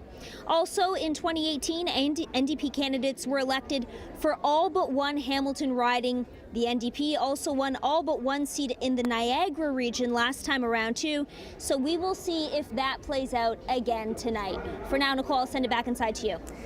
Thank you so much, Kelly. And again, looking at the bottom of your screen here, you can see leading and elected 67 right now for the PC. They only needed 63 to form a majority government, 24 for the NDP, 10 for the Liberals, which is 3 more than the last election, 1 Green. We know that's confirmed with Mike Schreiner in Guelph. But right now, let's head things over to Sylvie Lenve at Liberal headquarters as we await to learn if Stephen Del Duca has won his own riding of Vaughan Woodbridge. Sylvie. Hi, Nicole. Yes, we are here at the headquarters, and it wasn't the big boos that Kelly said she heard at the NDP headquarters here. They did say that the PCs won that majority government, and the mood is a little bit somber, but people are still happy to be here. You can see people mingling here, drinking some wine, having some beers, and chatting. It isn't that somber mood, and I think that is because, you know, compared to last election, they have definitely gained popularity, and they can no longer fit in the minivan, as people used to say, those 7 seats. It is now at least 10 seats, but we'll be waiting here to see if Stephen Del Duca can win his seat for the Vaughan Woodbridge riding. For now, we'll send things back to you. Thanks so much, Sylvie. And we do want to throw things over to Taz Boga with the panel to get some reaction to the news now of a second PC majority government, Taz. That's right, Nicole. We heard just minutes ago Phil Perkins declaring from our decision desk this will be a Ford majority. Let's bring our panel of experts again to get their thoughts. Was there any doubt that that Ford was going to win tonight and that will continue to be premier? Absolutely. There was no doubt all along. I mean, the polls throughout the campaign had the PCs way out in front, and they never went down. In fact, another poll showed that Doug Ford was people's preference for premier, which a poll Andrea Horwath used to win all the time, and to have it won by Doug Ford repeatedly throughout this campaign made it pretty clear he was going to get another 4-year term. Marvin, is this a fight for second place? Is that what we're waiting for? It has been, and I would have told you maybe a week ago, I thought it'd be very, very close. I thought the two parties could even end up tied. At this point, I feel pretty confident the NDP will finish second. The real question now is, by how much will they have gone down? Remember, they had 40 seats after the last election. Right now, they're at 26. That's a significant drop, but they didn't go necessarily to the Liberals. The Liberals have gone from 7 to 9. Occasionally, it's 10. Remember, that magic number for them is 12. Right. And so we thought maybe Stephen Del Duca might be able to get them up to 21. Candidly, right now, I'm not sure they're going to get to 15. So there's a lot of question about second and third, and that will shape this next Parliament in Toronto. Marvin seems pretty certain that we will have the NDP as the opposition party. What are your thoughts, Randy? And do you think we'll know in the next hour, meaning the numbers will be pretty favorable for the NDP? Yeah, I think so.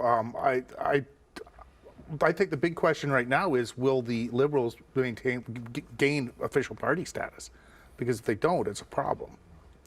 Keith, do you think there's a chance that they will not get the 12 seats that they need? It is a real possibility, and I was just looking at the results in Stephen Del Duca's riding. He's got half the votes of the PC. He's not going to win his seat tonight, and if they don't have official party status, he may say he wants to stay on as leader. I think there'll be a different leader in the next election if he doesn't get official party status tonight. So, Marvin, what went wrong for the Liberals? Because they had a solid platform. It got good reviews. Yep. Was it the leader? Could anyone have led the party to victory? Was it just the party needs time to rebuild? Well, all of that is part of it. Could anyone have done it? No. You need a special kind of candidate. I'm not sure Stephen Del Duca was that person. Remember, he was elected leader, but he had no seat in the legislature. Yes. So when people would cover the debates in the legislature, it was easy to get footage of Ford. It was easy to get footage of Horwath. There was nothing for Del Duca. He had to stand at a separate microphone. People had to make a special effort to get him on the record. So he was somewhat of an unknown quantity. And clearly during this campaign, he didn't do enough to make himself a more known commodity. As well, this is a great example about the first past the post system. The Liberals are likely going to wind up with the second biggest percentage of the popular vote to the Conservatives, and yet are going to have a very small number of seats because it gets diluted across. When a riding loves the NDP, they really love the NDP, and when they don't, they really hate the NDP. So because their support is more concentrated, they can wind up getting more seats. I wonder if we're going to have another discussion yet again about the first past the post system versus proportional representation.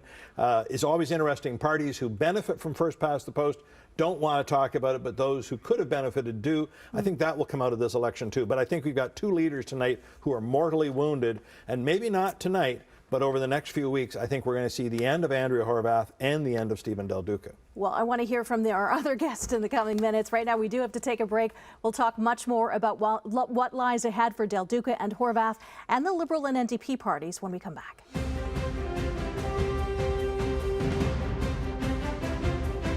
Nitro Casino. Activate gameplay. Free slot selection loaded. Switching slots. Congratulations, sir. Thank you, Nitro Casino. NitroCasino.fun. That extra nitro when you need it most.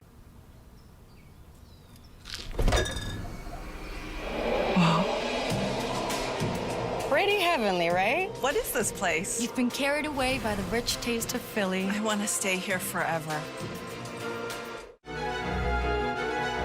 You want me to draw ketchup?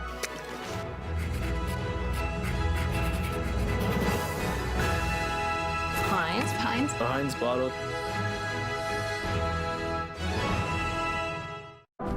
Stains can appear out of thin air, but when you get to work, magic happens.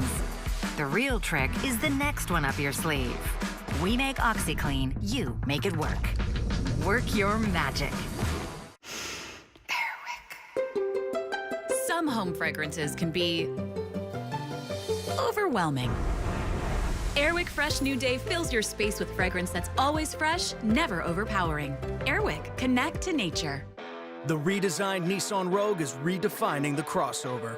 Equipped from bumper to bumper with advanced features, like head-up display to stay focused on what's ahead, wireless Apple CarPlay and charging pad for cordless connectivity, and Nissan's own ProPilot Assist with NaviLink. So there's no wonder why the awards keep coming.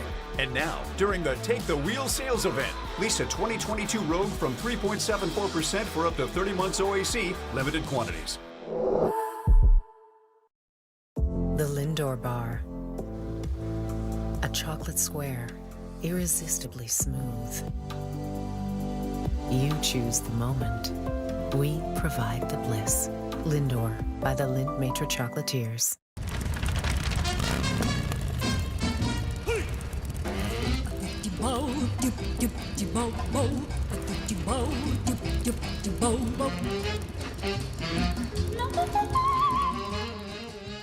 At Fairlife, we've got milk for all Canadians, like the early birds and the night owls. Made from 100% Canadian milk, Fairlife has 50% less sugar and 50% more protein than regular milk. Fairlife, Canadian made, made delicious.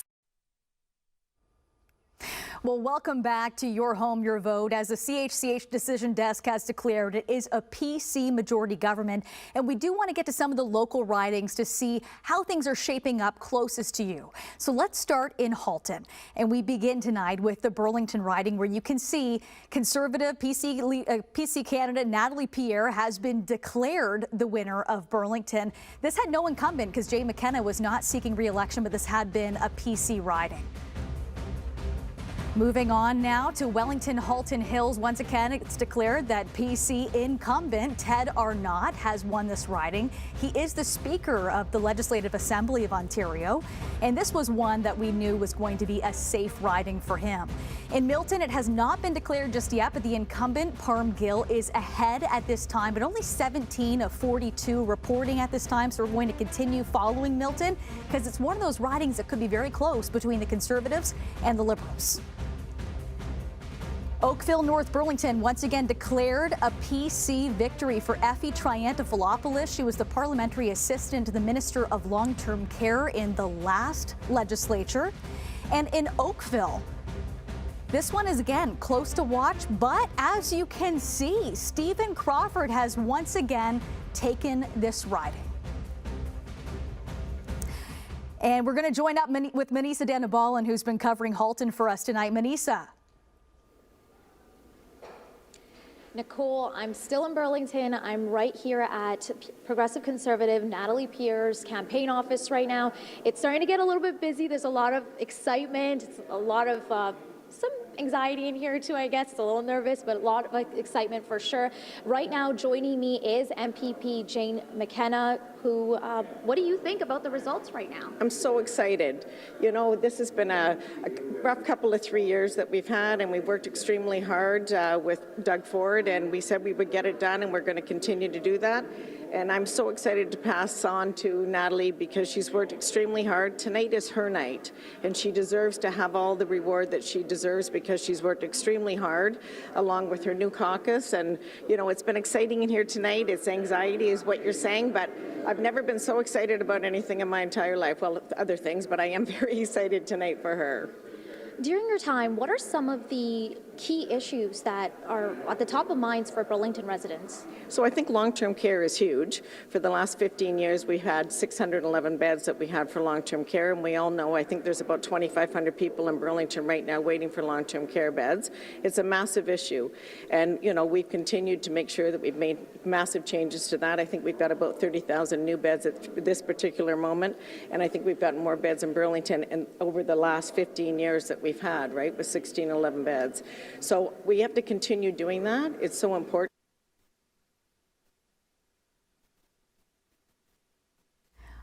Well, a little bit of a technical glitch there, but we're going over to the Hamilton boards now. Let's see closest to you in Hamilton. And we begin with Hamilton West, Ancaster, Dundas. And this is one of the ridings that was supposed to be very close between the incumbent, Sandy Shaw, and PC Fred Benning. So we're still following this one closely. It's too close to call at this time. Flamborough, Glanbrook, no decision yet, but again, this is one of the ridings where there's one polling station at the Carlisle United Church that's going to remain open until 10:45 tonight. So despite other polling stations being closed, you have to wait for that final one to wrap up before we can even post any of the results to you, and that's all according to Elections Ontario. All right, Hamilton Mountain. This one has been declared for the incumbent NDP Monique Taylor, and she was the critic for mental health and addictions. And so you can see here, longtime NDP representing Hamilton Mountain will be heading back to Queen's Park. Hamilton Centre, this is Andrea Horvath riding, of course, and she has been declared victorious for Hamilton Centre, and by a landslide, it seems, as well. And this is Hamilton East, Stony Creek, only 15 of 44 reporting. You can't see Paul Miller, the independent, on the board here, but right now in the lead is CFL Hall of Famer Beal Lumsden for the PCs. And we're going to go to Al Sweeney right now, who is in this riding of Hamilton East, Stony Creek. Al. Hi there, Nicole. It's hard to hear you. The excitement is building here. We're at the party headquarters for Zagam Butt, the NDP candidate in this riding. This is a very interesting riding. The riding's been held for the past 4 elections by an NDP candidate, but the NDP MPP, Paul Miller, was ousted from the party earlier this year. The party said he had a membership in an anti-Muslim group. He denied that and is suing the party. That fight is going on. So while he is running it as an independent, there's an official NDP candidate splitting the vote, raising the possibility that the Liberals or the Conservatives could come through in what has for a long time been an NDP riding. But I have with me Shanaz Tassin. She's General Secretary of the NDP Riding Association in this riding. Shanaz, what have you been hearing of the polls? How do people feel about this campaign? What's been going on? Good evening, everyone. People are very excited to see the new candidate, the very young candidate who's bringing lots of passion for the diversity, for the Muslim community, to helping seniors, to help with the education. They are very happy to welcome the candidate who's bringing lots of new passion for the community. And since I was going poll to poll to see the updates of the polling, we were very happy that this is a very great exposure for the new candidate, that the impression from the community is awesome. People are very excited and very passionate. So what's your reading of how the voting is going? Have you got any sense of who's ahead? Or?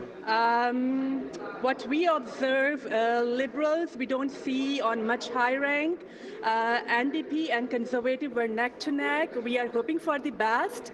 And let's see how the result is going to be, but we are ready for all kind of result. Our success for the candidate is to get the ticket, the young candidate who's taking initiative to come in that position to help everyone in the community. How's it been with essentially 2 NDP candidates, the former candidate or the former NDP MPP running as an independent and Zagam running as the official candidate? How's that working? What I found in my working experience with the Riding Association, people are more passionate to see the positivity in the positive climate, which is, I believe, Zagam Butt will bring for the community.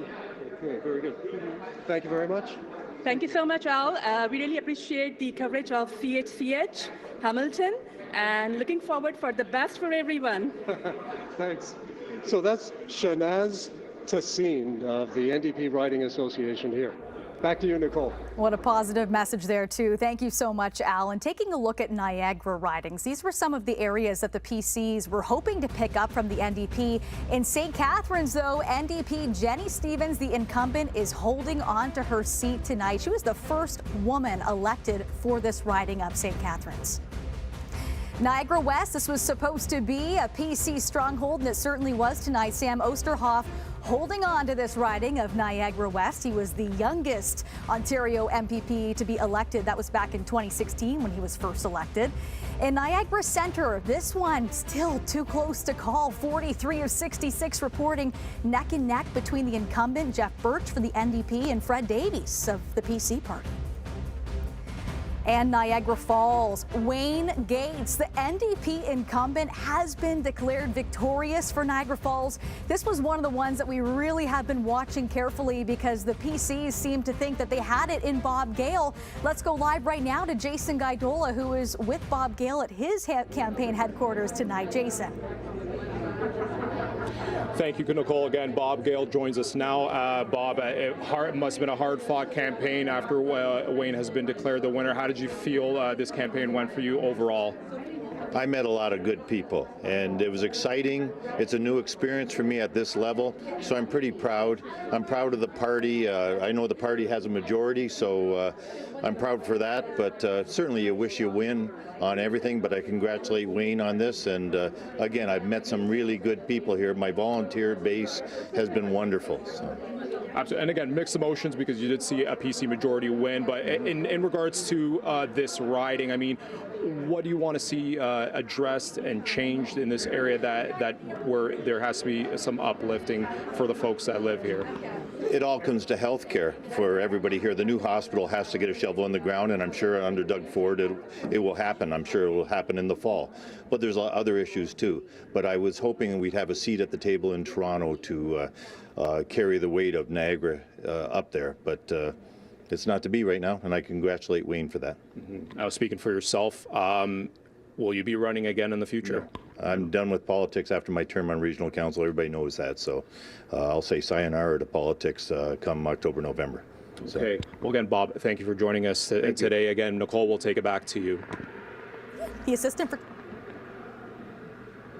Awesome. Thanks, Bob. All right, thank you so much for that. That's Jason Gaidola in Niagara Falls. And we're going to go right around our area now to some of the other ridings to see who is leading or elected there for Brantford Brant. A close one here, but it is incumbent PC Will Boma for Brantford Brant. Harvey Bischoff couldn't do it, the four-year president of the OSSTF.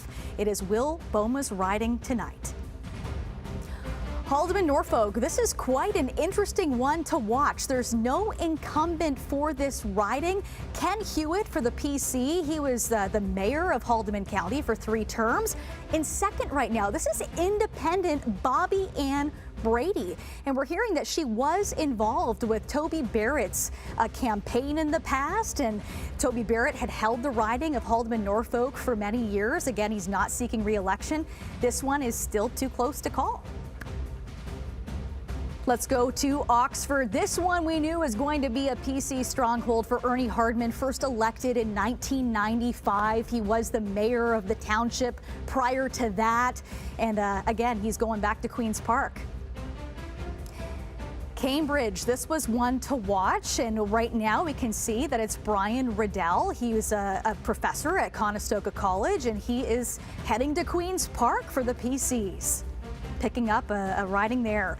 Guelph, as you can see, the Green Party leader Mike Schreiner taking this riding in a landslide with over 17,000 votes at this point. 54 of 86 reporting, though, at this time, so we'll keep up with that. But again, he has certainly won his seat this evening. Kitchener Centre. So again, the incumbent NDP is heading back to Queen's Park.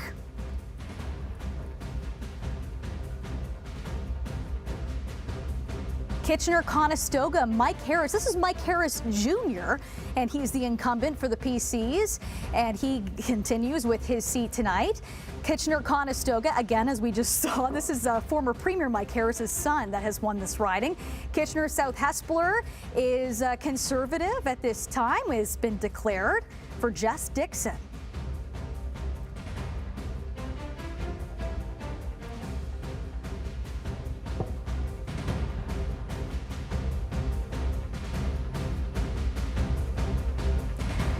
Brampton Centre. So this is a major upset tonight for the NDP. As you can see, the incumbent, Sarah Singh, has officially lost this riding. So when we're looking at that PC, we can see that they have 81 seats, either leading or elected. They're picking it up in Brampton. Brampton East, another huge upset. That's Jagmeet Singh's brother, Guratan Singh. He has lost his seat as the incumbent for the NDP. So once again, PC's really making gains in the 905 of Brampton. Brampton North, Graham McGregor. There's no incumbent for this riding, and Graham McGregor has taken it for the PCs. This was an NDP riding at one point, though.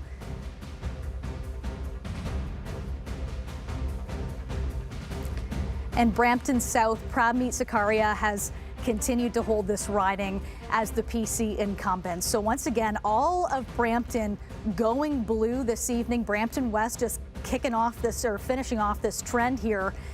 With Brampton West, the incumbent, keeping his seat. So the PCs have a whole blue wave happening in Brampton. This was one of the storylines of the night, to see if the NDP would hold on to these Brampton seats.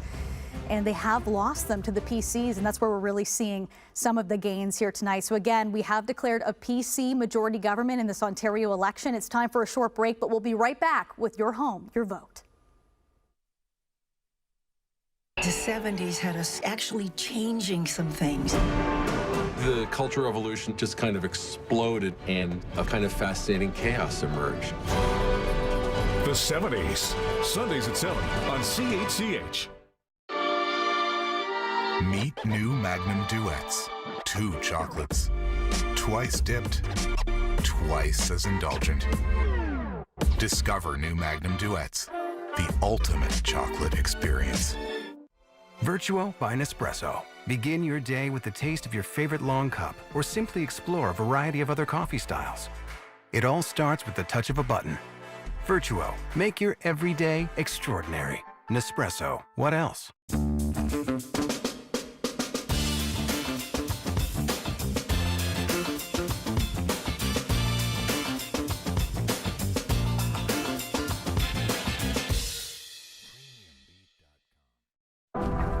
Stains can appear out of thin air, but when you get to work, magic happens. The real trick is the next one up your sleeve. We make OxyClean, you make it work. Work your magic. The redesigned Nissan Rogue is redefining the crossover. Equipped from bumper to bumper with advanced features, like head-up display to stay focused on what's ahead, wireless Apple CarPlay and charging pad for cordless connectivity, and Nissan's own ProPilot Assist with NaviLink. So there's no wonder why the awards keep coming. And now, during the Take the Wheel sales event, lease a 2022 Rogue from 3.74% for up to 30 months OAC, limited quantities. Is this really happening? He's not gonna pick her. No. Reese's Pieces and cookie dough together in a DQ blizzard? I wonder if they're still together. No. Spoiler alert, the Reese's Pieces cookie dough blizzard is really good. Get it delivered at DQ.ca. King C. Gillette is a complete lineup of tools and facial hair care products. This is the King C. Gillette Style Master, designed with a 4-directional blade and 3 comb attachments to style stubble to the perfect length and give you the edge you've been looking for. Satisfaction guaranteed or your money back. Explore the full King C. Gillette lineup. Some home fragrances can be overwhelming. Airwick Fresh New Day fills your space with fragrance that's always fresh, never overpowering. Airwick, connect to nature. Welcome back to Your Home, Your Vote. If you're just tuning in now, we have declared it is a PC majority government in this Ontario election. And with that, let's send things over to Taz and the panel.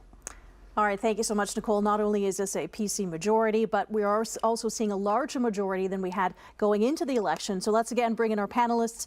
Keith, you'd said earlier you weren't surprised that we were seeing a PC majority. Did you think it would be by this much? Well, the latest polls had the Conservatives winning up to 80 seats, and I thought that was way over optimistic. I thought it was, that we had a possibility of an actual minority government. I thought the polls were just way optimistic. I was wrong. 80 seats is a big deal. It certainly is. That's a huge deal for them. It's a really comfortable majority, better than they had last time. The NDP falling to 28 seats, the Liberals at 9, not even at official party status yet. That's got to have them very, very worried at this point, and Del Duca will definitely lose in his riding tonight. He will not win a seat. We'll talk about the future of leaders in our next segment, but Marvin, what's your reaction to seeing these numbers start to come in? A bigger PC majority than we had coming in. Yeah, a number we haven't seen that I would love to see at some point is the percentage of the popular vote. I think the amazing story here is that they've increased their seat count from 76 to 80, and yet I think their percentage, they had 40% of the vote last time around, and I think it's going to be less. I think it's going to probably be in the 36% range. And again, it's one of those great examples of how you spread the vote around to different ridings, who gets what where. The other big surprise was the Liberals. We thought maybe he would double it or triple it. And I want to interrupt you here, Marvin, because there is Mike Schreiner, leader of the Green Party. I believe he will address the public at this point. It is clear he has won his seat. Let's hear what he has to say.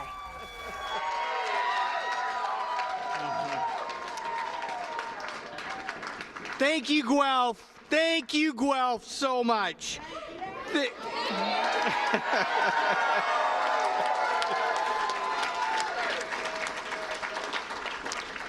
I want to say to everyone across this province, those of you who stood up and put yourself out there to be a candidate, thank you for doing that. Our democracy is better because of your service.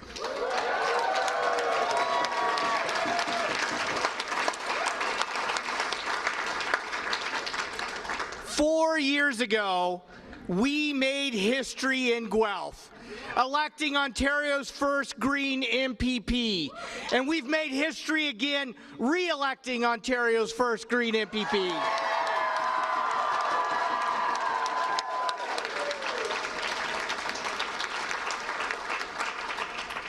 We are proving that Greens are here to stay. We're building momentum across this riding and across this province.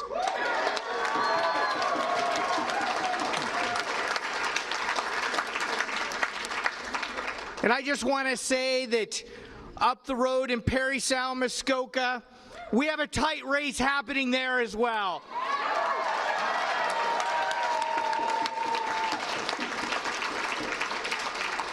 You know, to see a Green candidate so close in a riding that has always gone blue tells you that there is Green momentum, there is a Green wave building across this province. It's not only in Guelph, it's in ridings all across Ontario. And I want to give a shout out to Matt Richter and his team for the amazing campaign they've run.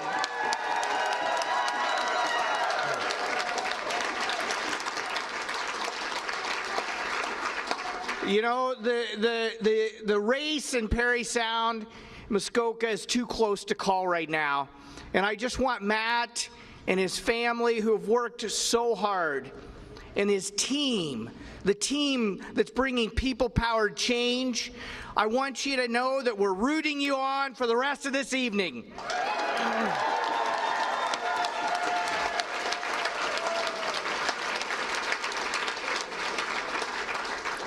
All of you in Guelph have shown that we can do politics differently in this province. Yes.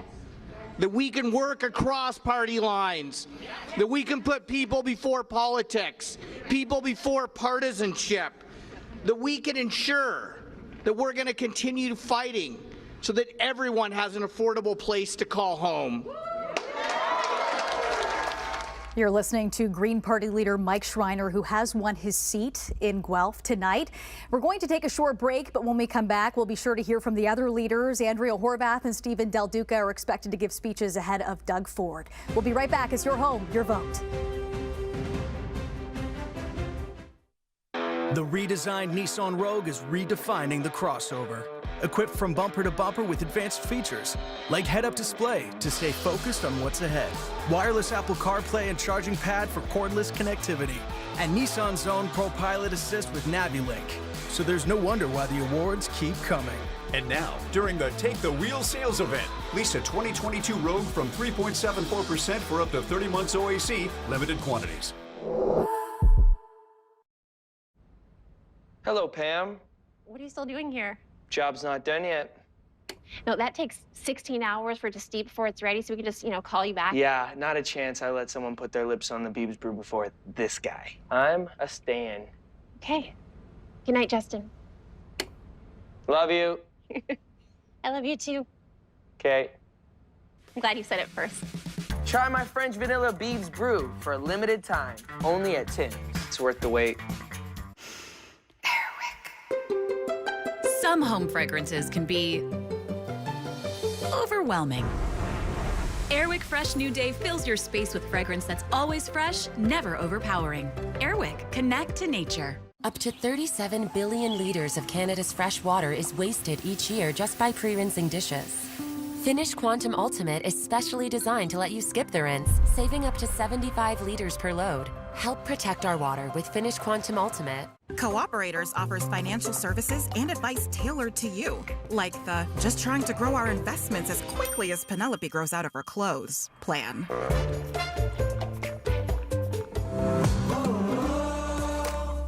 Let's talk McDonald's McMuffin sandwiches.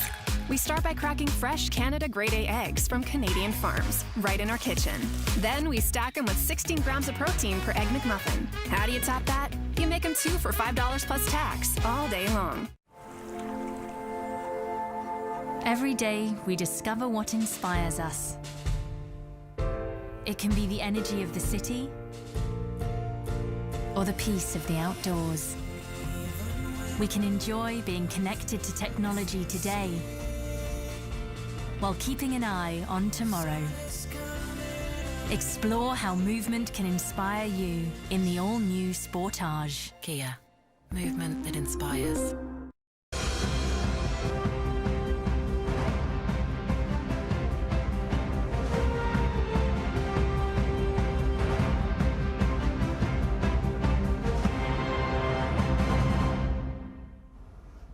Welcome back to Your Home, Your Vote. This is a big night for Ontario's progressive Conservatives, being declared the winner with a PC majority government. And as you can see, at least 80 seats that have either been leading or elected in this election this evening. It's a tough night, though, in contrast for the Liberal Party. Let's take a look at Stephen Del Duca's riding of Vaughan Woodbridge. And as you can see, he has lost that riding tonight to the incumbent and Cabinet Minister Michael Tobolo for the PCs. With that, let's go now to Sylvie Lenve, who is at Liberal headquarters in the riding of Vaughan Woodbridge. Sylvie, what's it like there knowing that Stephen Del Duca has lost the riding he was vying for? Nicole, I think the news is just sort of trickling in, so everyone is just finding out about it. It's no news any Liberal voter wanted to hear. We're here with Omar Khan, the Liberal strategist. Is this news you were expecting? Look, we always knew it was going to be tight here in Vaughan Woodbridge. But look, I'm going to go back again to 4 years ago. So 4 years ago, many pundits, many in the media, many political observers had written the Ontario Liberal Party off. They'd left us for dead. They said the body had no pulse. And the body has a pulse. We're here, we're fighting. I'm here talking to you today. I think we're going to get party status after tonight. We're going to have more Liberal MPPs at Queen's Park. It's going to be a young, diverse, vibrant crew. And we're going to hold this government to account. We're going to hold them to account in a way that the NDP has failed to do over the last 4 years. Despite having millions of dollars annually in legislative funding and legislative staff, we've had zero. We're going to hold this government to account, and we're going to represent the interests of the 60% of Ontarians approximately who decided not to vote for Doug Ford tonight. And it does look like Liberals won't necessarily be the official opposition. So what will the candidates who did win their seat do to make what you're saying happen? Well, look, I think we're going to get party status tonight. We'll see what happens. But regardless, we're going to have a young, vibrant crew, a young, energetic caucus at Queen's Park. We're going to hold this government's feet to the fire. And again, we're going to do it in a way that the NDP really failed to do over the last 4 years. And we're going to be back in 4 years. We're going to be ready to fight, and we're going to be ready to win. So it doesn't feel like you're saying it's much of a failure. It's still a success in some ways for your party here. Look, we obviously we're always any party is disappointed, and we are disappointed tonight that we are not going to be forming the government and that Doug Ford will be reelected.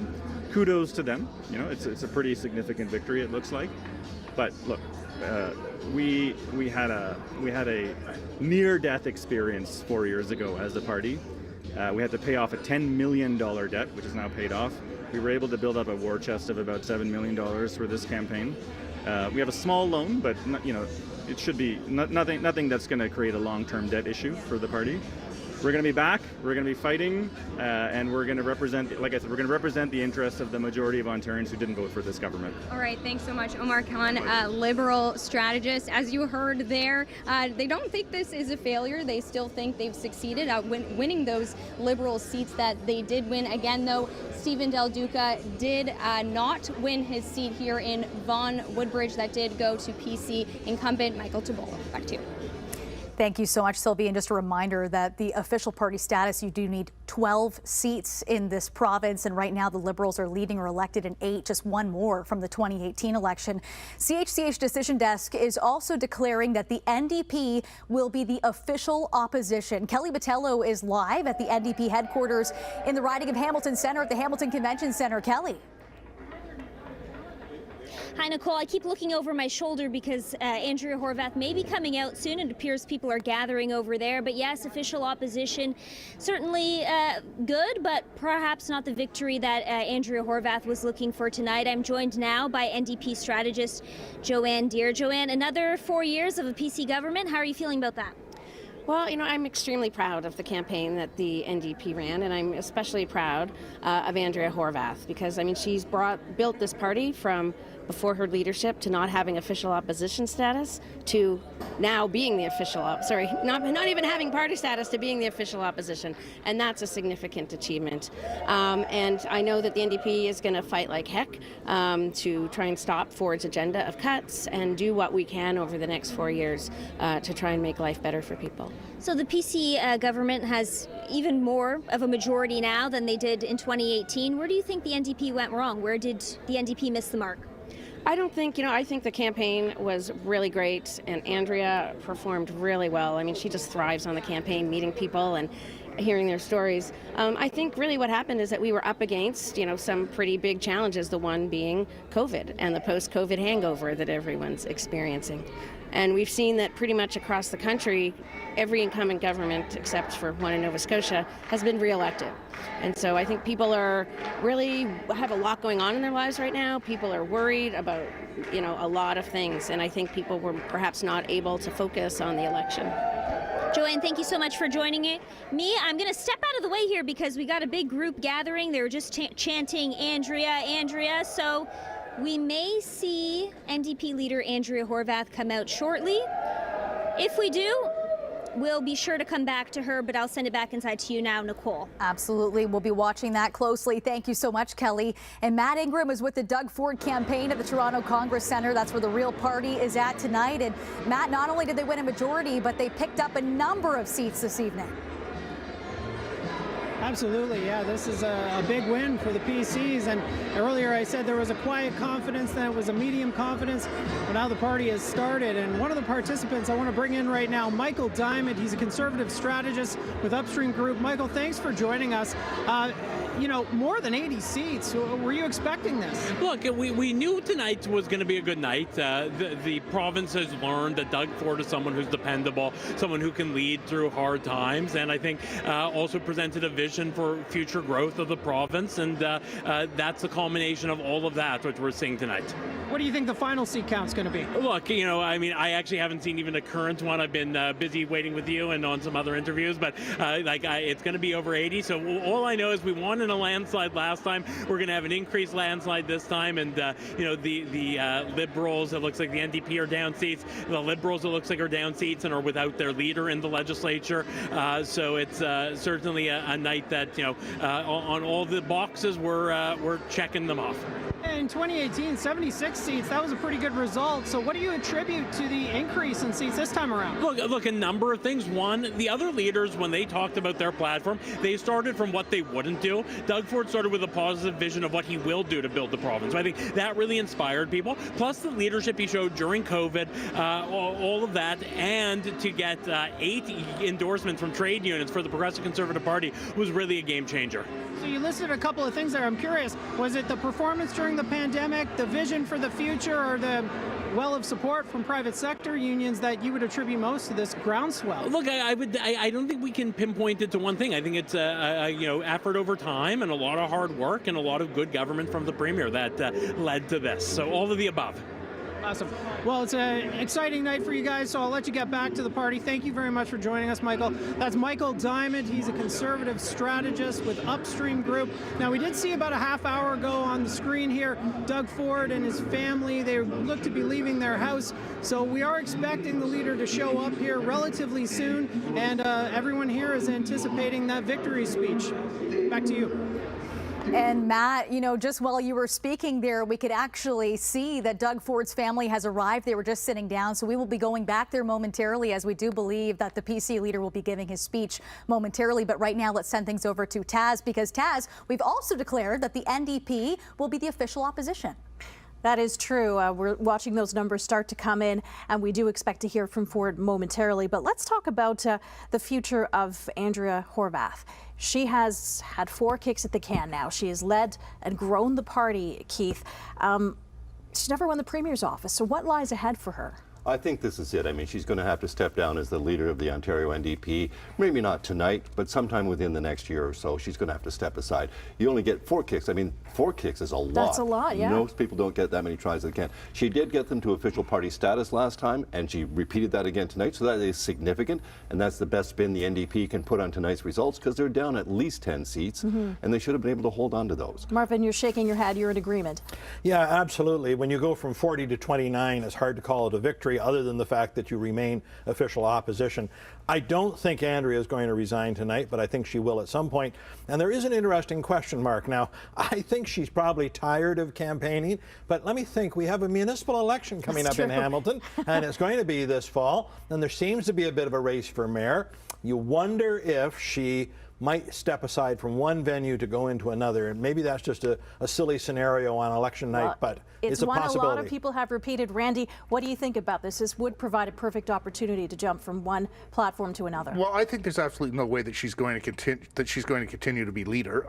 And when she was asked about her future a couple of days ago by Rob Ferguson from the Toronto Star, she had an almost cryptic answer in that she wouldn't commit to quitting. She wouldn't say if she's going to stay on, but she went back and talked about her roots as a municipal And I want to hear politician. more of what you had to say. Let's listen to Doug Ford.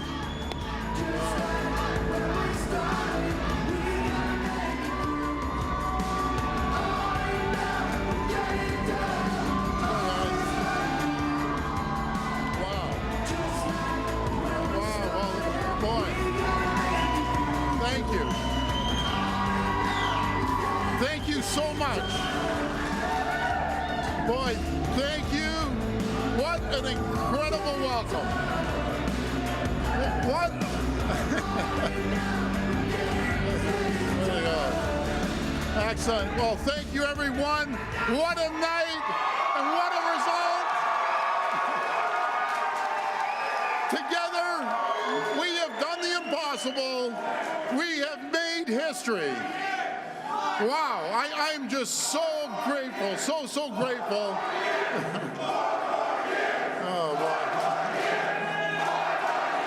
Yeah.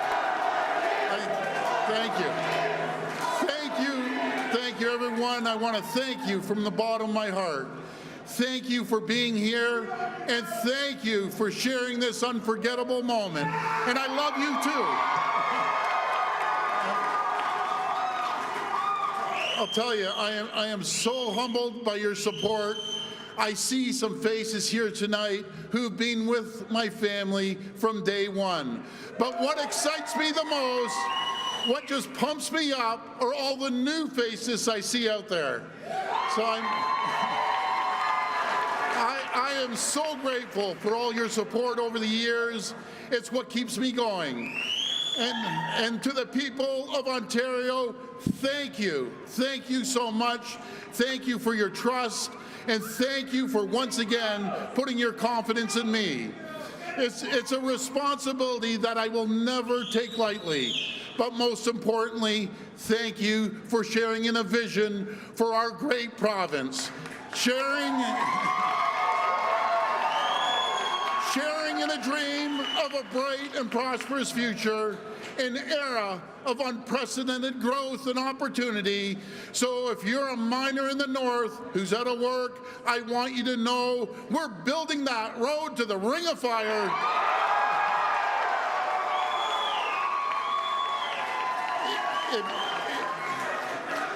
If you've had to worry about your job at the local auto plant, I want you to know we're investing in the future of Ontario's auto sector. If you're a student who wants to work in the tech sector, we will have a job waiting for you. If you're a newcomer with a degree who can't get a job in your field, we'll make sure you can get credentials you need. This is what we're working for. This is what the Ontario dream is all about. And my promise to you, you have my word, that every single day I will get up and I will get to work. And I will do everything in my power to deliver on this dream. Because tonight's victory, it isn't about me, it isn't about the party.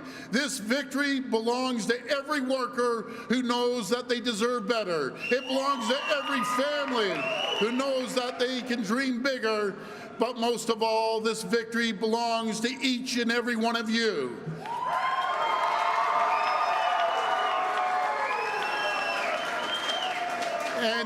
And to my rock, my wife Carla, my beautiful daughters, my entire family, thank you for always believing in me, and thank you for standing with me through thick and thin.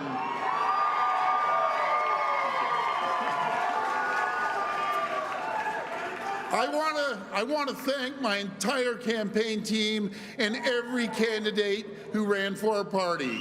But most importantly, I want to thank the thousands and thousands of volunteers who spent the last month hitting the doors. Together, we knocked on over 3 million doors during this campaign. That number is absolutely incredible. It's staggering. It takes an army to win a victory like this. So please know that tonight is your night. I also need to take a moment to recognize Andrea, Mike, and Stephen. It takes a lot to put your name forward in a race like this. And while we had different ideas, I truly believe that we share a desire to see Ontario succeed. And for my part, they deserve an applause. Thank you. And for my part, I did my best to run a positive campaign, to put forward a clear and consistent message, to offer a plan that everyone could get behind.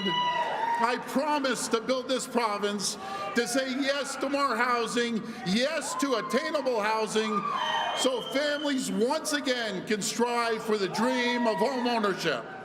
To say yes to building the infrastructure that keeps communities going, to put our workers to work, building the subways, the hospitals, and the highways that our growing province desperately needs.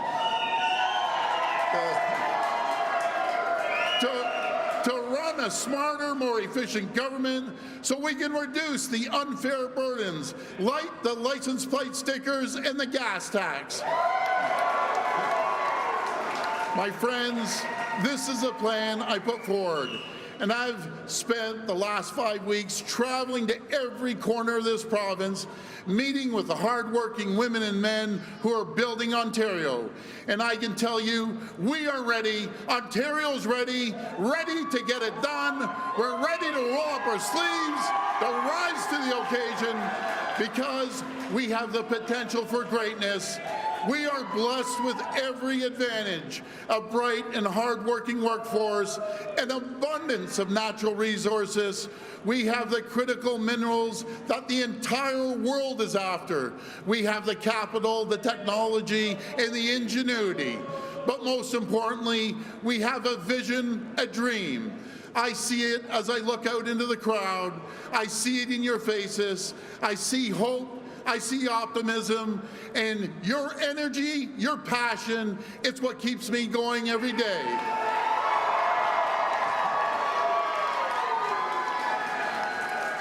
My friends, because it all started almost 3 decades ago, right here in Etobicoke. It started with my dad, Doug Ford Sr., my mom, Diane, and my brother, Rob, whose birthday was just last week, and who I owe so much to.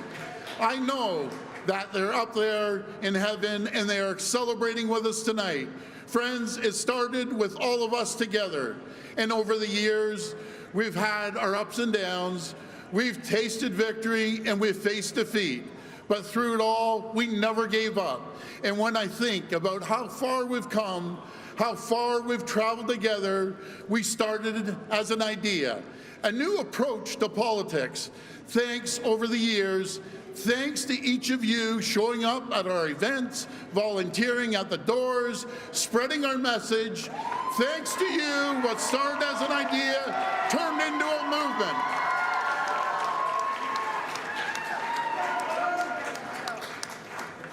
A political movement that changed the landscape of this province and this country forever. Together, we're reimagining our party, we're reimagining our province, and tonight we have changed what it means to be a progressive conservative in Ontario. Friends, it's no longer about being part of the blue, the red, the orange, or green team. It's about recognizing that there's so much that unites us. This is my proudest achievement as a leader of this party, building a new coalition, expanding our base, creating a more inclusive party where everyone matters. Because never in our lifetime has it been more important for a party to represent all of Ontario. Now more than ever, we need unity. The road ahead, it won't be easy. We have big challenges in front of us, an uncertain global economic climate. We are competing against other jurisdictions for every job, for every dollar of investment, but Ontario is stronger. We're absolutely unstoppable when we stand together. And so tonight, I call for unity, and whether you work on the assembly line and voted NDP your entire life, or cast your last ballot for the federal Liberals, I want you to know that as long as I'm here, there's room for you in this party. I will fight for you every single day. And friends, when I think about the workers, when I think about the unions who got behind us in this election, when I think about the coalition that we've built together, it's incredible, because there was a time not long ago when some of the same people who are with us now couldn't see a home for themselves in this party. It wasn't easy. We had to admit our mistakes. We had to build back confidence, and that journey, it's not over. I'm the first to admit that there's more work to be done, but tonight's result, it proves that we're on the right track, that this approach is the right one, and tonight's results proves that this is how we get things done, by being inclusive, by focusing on what unites us, and being ready to work with anyone. And with this approach together, we are unstoppable, because we're just getting started. But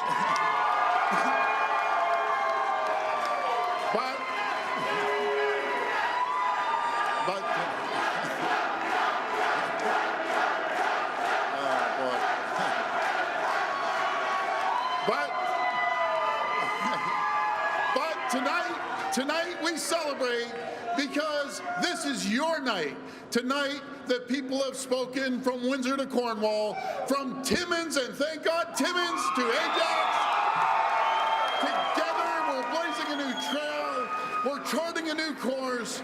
We're telling the world this is our time, this is our moment, because this is our province. I want to thank you, and God bless the people of Ontario. Thank you. Thank you, everyone. Thank you so much. Well, you are listening to Premier Doug Ford, who has won a PC majority government, and you can see he's picked up a number of seats this evening. At dissolution, they had just 67, still a majority, but 80. And we know that a lot of those came from ridings that were NDP. His message tonight of inclusion and unity, and that message obviously struck a chord with the people in Hamilton East Stony Creek. For the very first time, we have now declared that Neil Lumsden, the CFL Hall of Famer, the former running back for the Tiger Cats, is the PC winner for Hamilton East Stony Creek. This was a contentious riding from the start.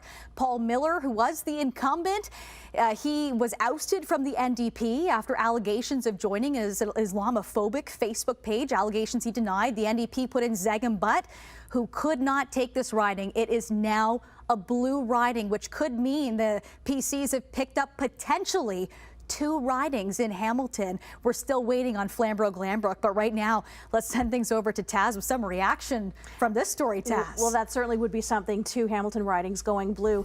Let's bring our panelists again to discuss this. Now, Hamilton East Stony Creek, Keith, had been one of the ridings that we were watching. We thought this would be a close call. Wasn't that close at all. What do you make of those numbers? That's quite surprising that the PCs came on so strong. The NDP self-imploded here. I mean, they kicked their candidate out just weeks before the election. He'd been a 4-time incumbent. So to have him running as an independent and siphoning off some NDP votes, obviously, but he wasn't really the spoiler. If you look at the results tonight, the PCs took that riding hands down, whether Miller was in the race or not. That's a huge gain from the NDP, and they're doing the same in Windsor, it looks like. These are big, big gains from the Tories. Marvin, do you agree? Would it have made any difference if Paul Miller had remained an NDP candidate and run for the party? You know, he would have been the incumbent, and he would have the NDP incumbent, and he would have brought something with that. I think it's a surprise to Paul that his popularity did not follow him. Tonight he got about 1,500 votes. If you add that to the NDP candidates' votes, they still come up short of Neil. So I don't know if it would have made a difference. I think this riding has gone the way we saw some of those private sector unions go, that working class people liked Doug Ford's message and they just didn't like what they were hearing from the NDP. Randy, really quickly, we thought that the 2 NDP and the Liberals would split the vote, but that doesn't appear to be the case. As Nicole mentioned, we're seeing an even greater PC majority. What do you make of all of this? I think that the Tories have managed to siphon off votes from the NDP, and they're appealing to people that would normally vote NDP, and that's a significant thing for Mr. Ford to have accomplished. It's a real change in the way people are voting in this province. Marvin, would that have happened in any other time? We are coming out of 2 years of lockdown, and as we've mentioned during these discussions, people wanted a positive message. What was special about this election? It wasn't the pandemic election we saw with the federal campaign. It's the post-pandemic. Yeah, you know, we're probably going to need a couple of years to figure this all out because it's an odd campaign. Doug Ford didn't really say all that much. He didn't answer questions. He made his candidates unavailable for debates and yet was rewarded with more seats than he had 4 years ago. Also, by the way, we should note that one of the reasons why he had less seats, so he went from 76 down to 67, a number of individuals in the PC party were invited to leave, and those members became independents. None of them were re-elected tonight. They went Tory. So clearly, again, that's worked in his favor. Okay, Marvin, I have to interrupt you because we do see Andrea Horwath entering her campaign headquarters. We expect her to give a speech to the public. We've just heard Doug Ford talk about what lies ahead. We'll see what she has to say, and if she gives us any idea of what lies ahead for her, will she step down? Will she remain with the party? Let's listen in.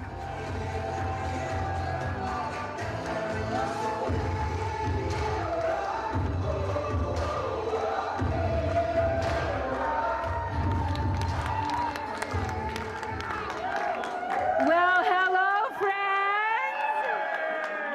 Bonjour, chers amis.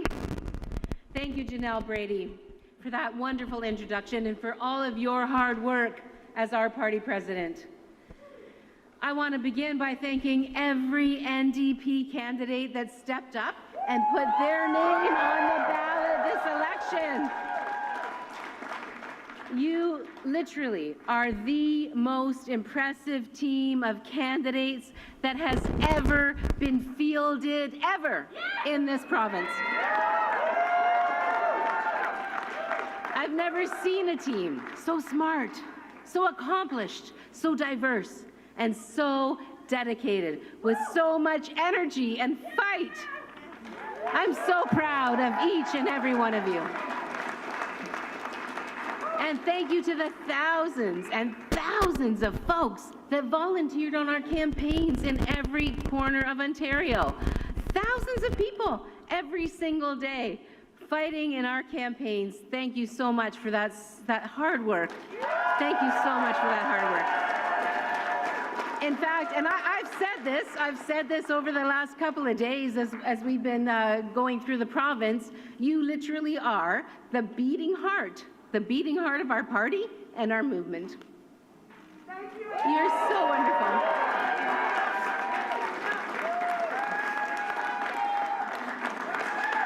And to our awesome campaign staff, hello. Hello.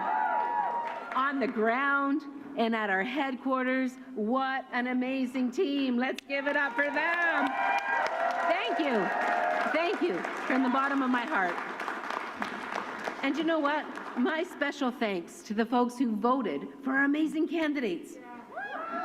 So many people voted for our amazing candidates for good reason, because they're amazing candidates. And so thank you, thank all of you for making your ballot, marking your ballot for hope, marking your ballot for optimism, marking your ballot for what we can do together. And thank you so much to the millions of Ontarians who made their voices heard in this election. They actually made their voices heard. To every Ontarian, regardless of who you voted for, thank you for caring. Thank you for caring about our province and our future. I'd like to take a minute to thank Stephen Del Duca, Mike Schreiner, and Doug Ford for representing their parties well.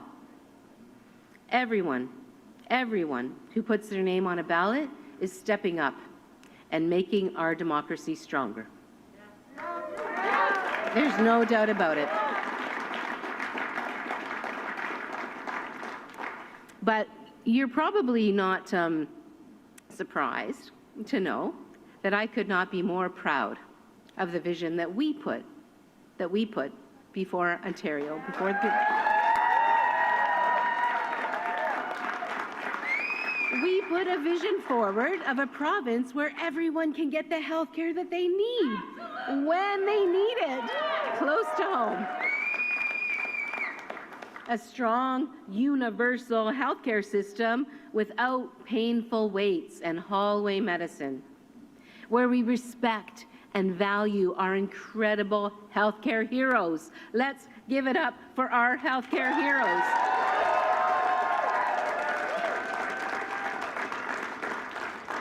And not only where we respect them, but where we have their back, like they always have our backs. That's how much we have to respect our frontline healthcare workers. Where we have affordable dental care for every Ontarian, mental health and pharmacare into OHIP, seniors care that puts support and respect for our loved ones ahead of corporate profits. The top-notch public education our kids deserve in good schools with enough caring adults. A plan to tackle the crises in housing and affordability, get wages up and rents down. A new way forward where we respect and fulfill the treaties. Working shoulder to shoulder with Indigenous people to fix what's broken, from clean water to livable housing, urgently tackling the climate crisis, urgently tackling the climate crisis, doing our part to ensure that the next 7 generations have a healthy planet and a bright future, full of opportunity, and doing so much more to build a province without hate, bigotry, or discrimination of any kind.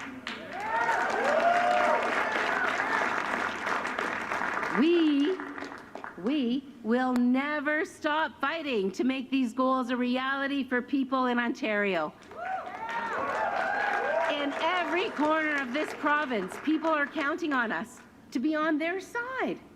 And I know, without a doubt, the team of New Democrats elected tonight will work hard every single day for you.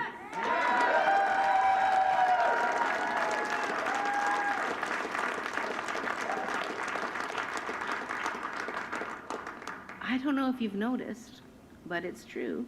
New Democrats will always stand up for everyday working families. Always.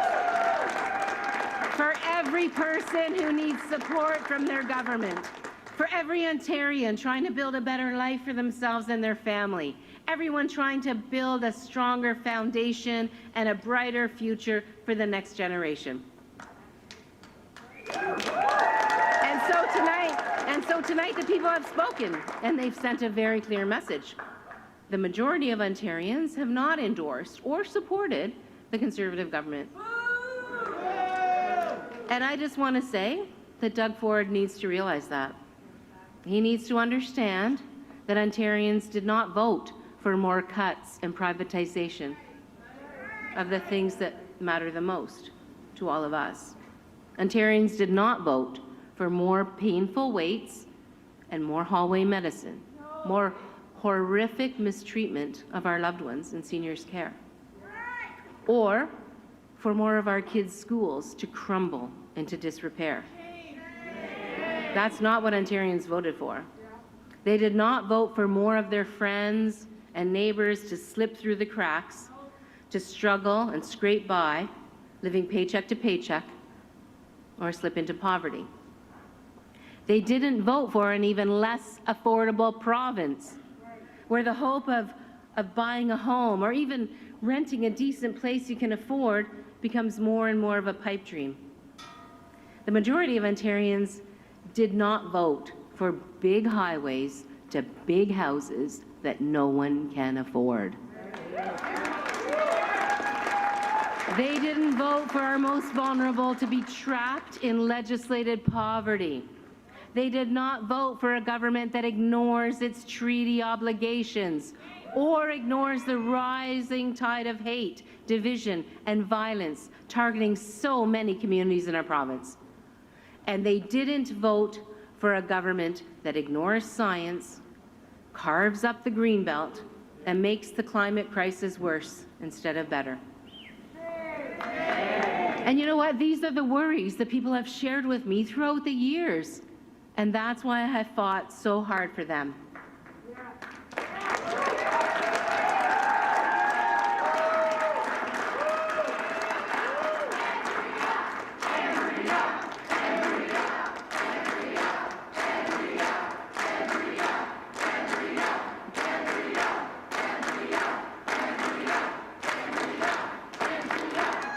And you know what?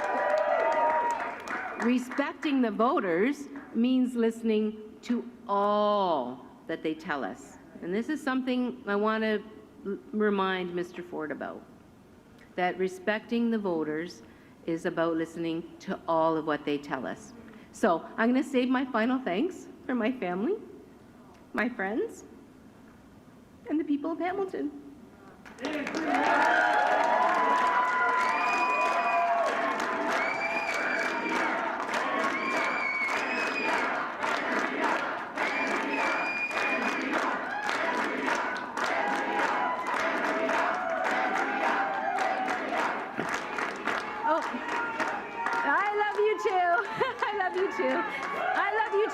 And my commitment to you is never going to waver.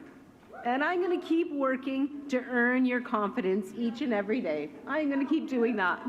But tonight, it's time for me to pass the torch, to pass the baton, to hand off the leadership of the NDP. And you know what? It makes me sad, but it makes me happy because our team is so strong right now. Our team is so strong.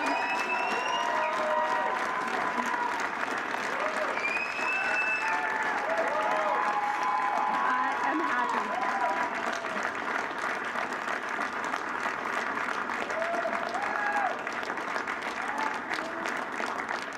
You know, I brought a tissue, and my grandma would have normally tucked it under her sleeve, but my sleeve's too loose, and so I had to tuck it into my belt. But I'm not shedding tears of sadness. I'm shedding tears of pride. Look at you. Look at all of you. Look at what we have done together. Look at what we have done together. Honestly. Together, my friends, we have built a party that is stronger and more ready to govern than ever before. And you know what?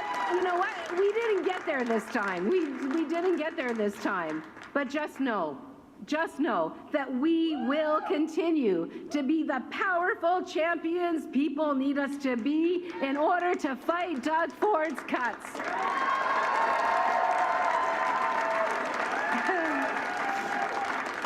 And you know what? We are once again going to be your official opposition.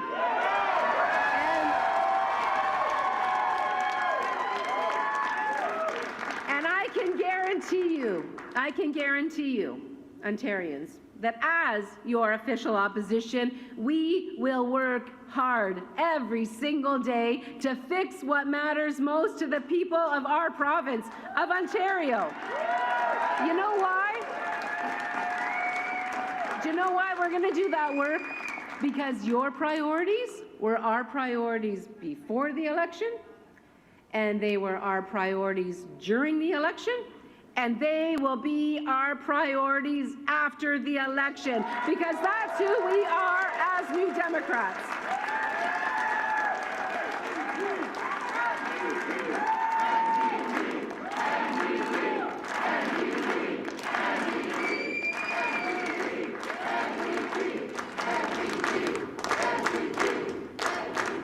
And so I want to end by guaranteeing every Ontarian that we will always, always be working for you. Thank you so much. Merci beaucoup. Miigwech Nyaweh. Very beautiful Andrea Horwath addressing supporters at her campaign headquarters. As we heard there, she's announced that she will step down as leader. As she mentioned, it is time to pass the torch, pass the baton. She said she's not shedding tears of sadness, but is proud of what her party has done. Although it is not clear what lies ahead for her, if she will remain an MPP, who knows? That's still a question mark. We have to take a break. We're back with more news next. Hello, Pam. What are you still doing here? Job's not done yet. No, that takes 16 hours for it to steep before it's ready, so we can just, call you back. Yeah, not a chance I let someone put their lips on the Biebs brew before this guy. I'm a stan. Okay. Good night, Justin. Love you. I love you too. Okay. I'm glad you said it first. Try my French vanilla Biebs brew for a limited time, only at Tim's. It's worth the wait. In the future, we'll travel to incredible places with the help of magical technology. But what about today? I want my magical future now. I have places to go. Rocks to climb. Sights to see. And flights to catch. I can't wait for what tomorrow will bring. But in the meantime, let's enjoy the ride.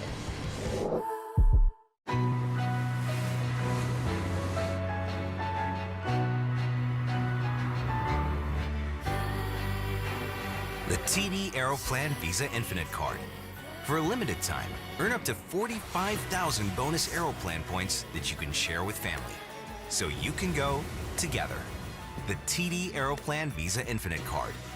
Get benefits you can share with those who matter most. TD. ready to help you move forward. How fast does Dove Dry Spray actually dry? Dry Spray dries in an instant, leaving these men with nothing to do in this ad. Thankfully, we've got something to fill the time, instantly putting these guys back into their comfort zone. Dove Dry Spray dries instantly and keeps you protected for 48 hours. Up to 37 billion liters of Canada's fresh water is wasted each year just by pre-rinsing dishes. Finish Quantum Ultimate is specially designed to let you skip the rinse, saving up to 75 liters per load. Help protect our water with Finish Quantum Ultimate. We've got a green light. Relocation is a go. It may have numerous creature comforts inside, but in the wild, the all-new Outback Wilderness is the most capable Subaru ever unleashed. Set it free. DQ is taking taste buds for a ride with the new Signature Stack Burger menu, featuring 6 mouth-wowing cheeseburgers, like the loaded Steakhouse Stack Burger and the spicy Flamethrower Stack Burger. Tell your taste buds to buckle up and try the new DQ Signature Stack Burger menu today. DQ, happy tastes good. Welcome back to Your Home, Your Vote. Let's get right to it. Liberal leader Stephen Del Duca is making his concession speech right now in Vaughan Woodbridge. Let's listen in. Is not an easy decision. And going door to door, attending debates and events and working to explain your views, explain your vision to the people of Ontario is also very, very hard. And every single bit of it takes courage. I want to thank all of the candidates who stood for office in this election.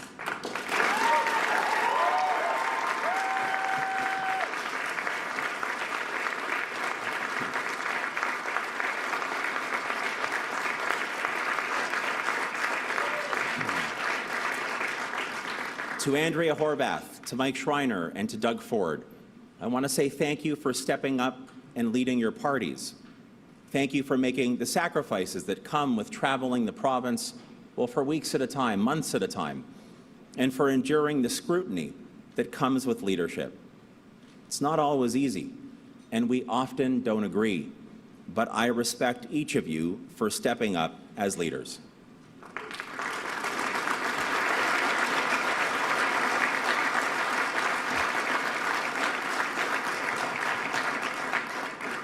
And I want to say thank you and congratulations to our Ontario Liberal team, to the women and men all over this province who chose to stand up and who chose to fight so hard.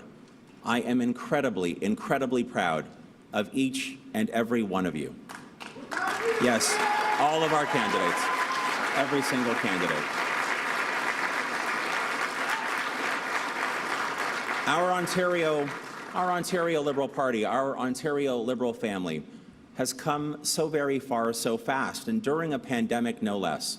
You think about this for just a moment. We had a diverse and inclusive roster of candidates, with, for the first time ever in our party's history, 50% of our candidates being female. Absolutely, absolutely.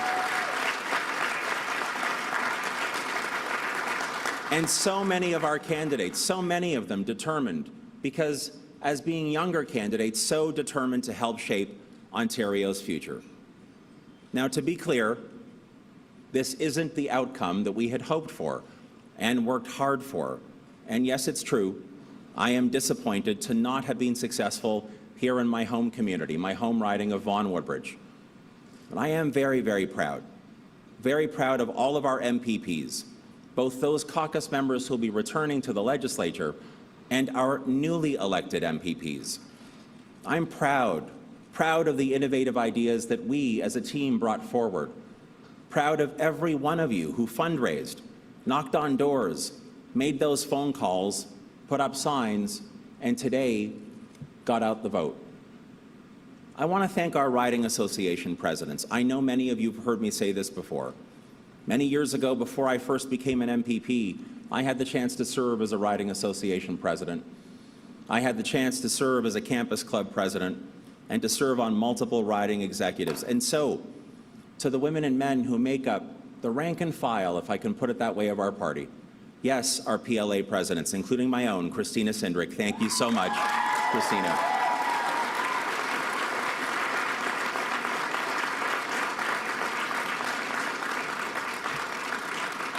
To our riding association presidents and executives, to our Ontario Young Liberals, to our Ontario Women's Liberal Commission, and to Brian Johns, our party president, and the entire Ontario Liberal Party Executive Council, Thank you. Thank you.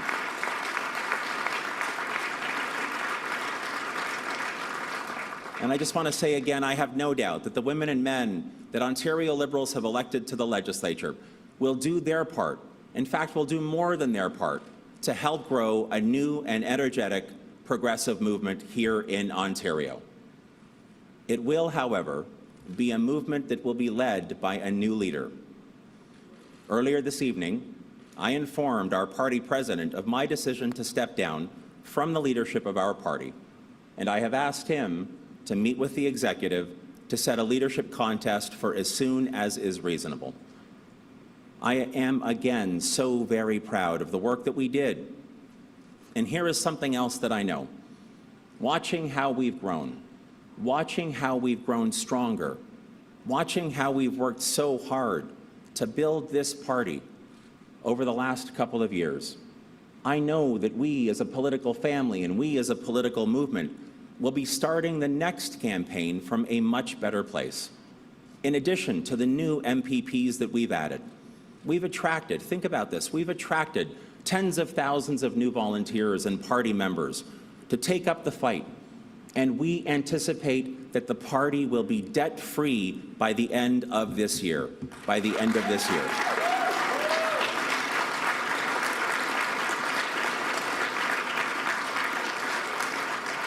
But more importantly, I know that Ontario Liberals will use our new, stronger platform to continue to propose thoughtful, innovative, progressive ideas to make our province a place to grow. Today, the voters of our province have spoken, and they've delivered a majority government to the Conservatives. I want to congratulate Premier Ford, and I hope he leads our province well. Now, I say that, and I mean that sincerely, because above all else, I'm a dad. I'm a dad to Talia and Grace, who are sitting right here. And I want my daughters to grow up in a province, an incredible opportunity, an incredible Ontario, that offers them even more opportunity than I had growing up here. I trust that the incredible responsibility of leading this great province will weigh heavily on Mr. Ford. I know that it would for me, because after all, it is a big deal. It's a big deal to be entrusted with the hopes and dreams of millions of people. And as a party, I know that we will redouble our efforts to earn your trust, because we don't care where you came from, how long you've been here, who you're connected to, or how much money you have, or what your station in life is. We care that you feel respected. We care that you feel included. We care that you feel seen. And we'll look right past the neighborhood that you live in, rich or poor, rural or urban, north or south, to make sure that you get your chance to succeed. That's what Ontario Liberals believe in. That's the Ontario that we will always fight for. You're listening here to Liberal leader Stephen Del Duca, who did just announce that he will be stepping down as the Liberal Party leader, saying there will be a leadership nomination as soon as possible. He did not win the riding of Vaughan Woodbridge tonight. The PCs have picked up a number of ridings, and some of those they were able to hang on to in Halton. Looking at Burlington, there was no incumbent here, but the PCs, Natalie Pierre, has picked up Burlington. In Wellington, Halton Hills, the incumbent, Ted Arnott, hanging on to that seat as was expected. In Milton, it has been declared now we can say that incumbent Parm Gill is re-elected to Queen's Park. Oakville, North Burlington, as we had mentioned before, Effie Triantafilopoulos is the incumbent for this riding. She was the parliamentary assistant to the Minister of Long-Term Care. She is, as well will be returning to Queen's Park. And then in Oakville, this was a tight race, but Stephen Crawford pulled through, the incumbent for the PCs. So again, a nice blue wave for Halton here. In the Hamilton ridings, Hamilton West and Castor Dundas, it is declared now that incumbent Sandy Shaw has taken this riding. In Flamborough, Glanbrook, we know we were waiting on that one polling station out in Carlisle, but it is Donna Skelly's riding by a landslide here. The incumbent has held on to the seat, the parliamentary assistant to the Attorney General. Hamilton Mountain, Monique Taylor, the incumbent, again is going back to Queen's Park. The Conservatives behind, but again, Monique Taylor has held on. Hamilton Centre, Andrea Horwath, the incumbent here, as we mentioned earlier from her speech tonight, she will be stepping down as party leader, but it's still unclear if she'll be remaining as an MPP for Hamilton Centre. We'll be following that story as it develops. And Hamilton East Stony Creek, this is one of the ridings to talk about in this entire election tonight. A Conservative win. This was a long-time NDP riding. Neil Lumsden has taken it. And we're going to go now to Al Sweeney, who has been following this riding closely. Al. Hi there, Nicole. Well, I'm here with Neil Lumsden. So you've got 4 Grey Cup rings. Correct. And now you're on your way to Queen's Park. What do you think of that? I think it's pretty freaking unbelievable is what I think. It's we've had a great experience and a great team like it takes to be a champion, and the champion really is not me. It's about the people that volunteered and that ran the campaign, and I just did what I had to do to try to get us up there where we need to be. Okay, so Nicole was just saying there's a blue wave in Ontario. The PCs are back in with a really strong majority. What are the people of Ontario saying? Well, what I heard at the doors, and we went to a lot of them, is that they were impressed with the Premier and especially around COVID. The things that he did on a day-to-day basis and calling on the expertise and making good decisions, and those decisions were all based on the people of Ontario. It wasn't selfish. It wasn't about him. It was about the people. And that's really important when you don't lose sight of why we're all doing this. And I think that was a big reason, and I heard it. I'm not just saying because I think it. I heard it from people at the doors. And they're overlooking the few mistakes that were made, Oh, you know what? In a case like that, you're talking about COVID specifically, those aren't mistakes. Those are opportunities now to get something better. You don't make a mistake. You find something out, and the key is to make the transition quickly and then move on, and that's what he did. You can't look at them as mistakes. They're opportunities to get better, and that's exactly what the Premier did. Okay. So what's your reading on the way the vote broke down in the riding? We were looking at a former NDP candidate running as an independent, an NDP candidate and a Liberal candidate, possibility of splitting the vote. How do you think it happened? I think it happened because we had a great team. We had great messaging from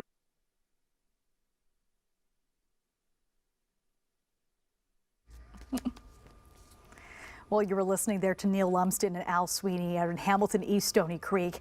We are going to take a look at the Niagara ridings. The PCs were hoping that blue wave would continue on in there, but they couldn't make it happen in St. Catharines. The incumbent, Jenny Stevens, hangs on to St. Catharines tonight with 54 of 58 reporting at this hour. In Niagara West, this was a sure thing for Sam Osterhoff, who's going back to Queen's Park with more than 18,000 votes, far exceeding the NDP and the Liberals there in Niagara West. In Niagara Centre, it's still too close to call there. Look at just a few hundred votes away between Jeff Birch and Fred Davies.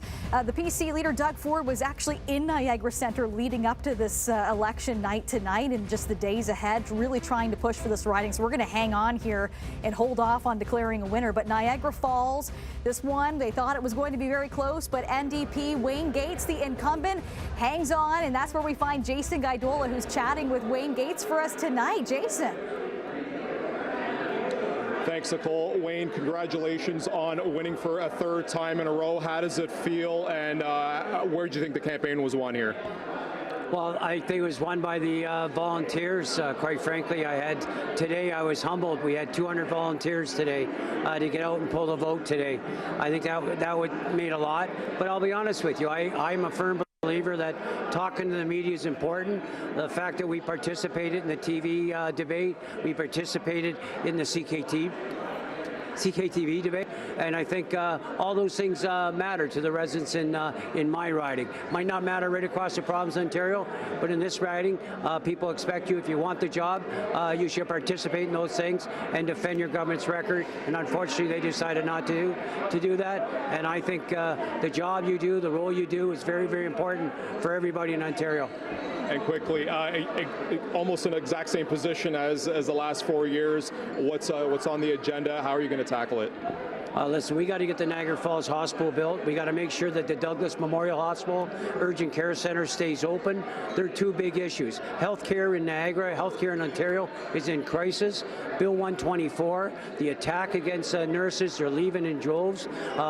Premier Ford has a majority government. He has to repeal Bill 124. We have to make sure our health care, we should always use an OIP card, not a credit card for health care in the province of Ontario, and we got to take care of our education as well.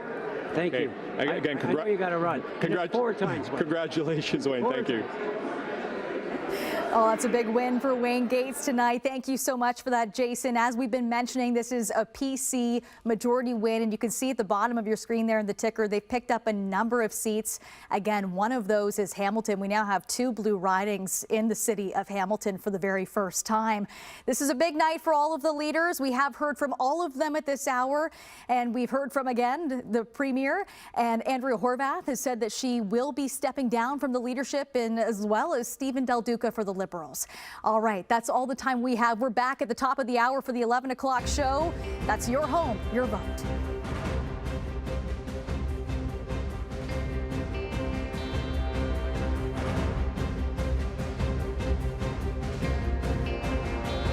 The redesigned Nissan Rogue is redefining the crossover. Equipped from bumper to bumper with advanced features, like head-up display to stay focused on what's ahead, wireless Apple CarPlay and charging pad for cordless connectivity, and Nissan's own Pro Pilot Assist with NaviLink. So there's no wonder why the awards keep coming. And now, during the Take the Wheel sales event, lease a 2022 Rogue from 3.74% for up to 30 months OAC, limited quantities.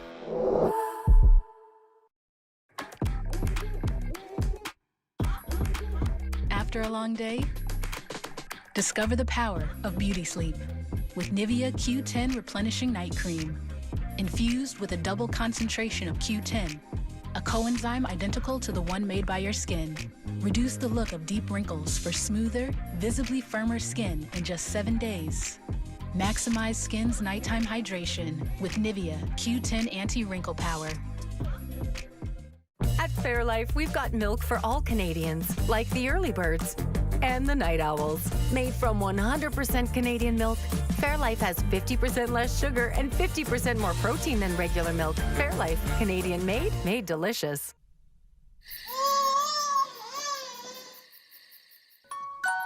Pampers Swaddlers feature lock-away channels. They stay 2 times drier, so babies can sleep soundly all night. Pampers. Up to 37 billion liters of Canada's fresh water is wasted each year just by pre-rinsing dishes. Finish Quantum Ultimate is specially designed to let you skip the rinse, saving up to 75 liters per load. Help protect our water with Finish Quantum Ultimate. In Canada, we have a taste for cold. Like creamy cool Hershey's chocolate syrup, mixed with graham cracker crumble and finished with marshmallow whip topping. For that delicious cold you crave. New Hershey S'mores Ice Cap. It's time for Tim's. You may call us a tad unconventional. A bunch of wonderfully wild and colorful individuals. People who really do give a hoot about animals. Perhaps we are a little extreme. A little out there. Or way out there. And yes, we do fuss over every small detail. But that's what makes us, us. Welcome to Uncommon.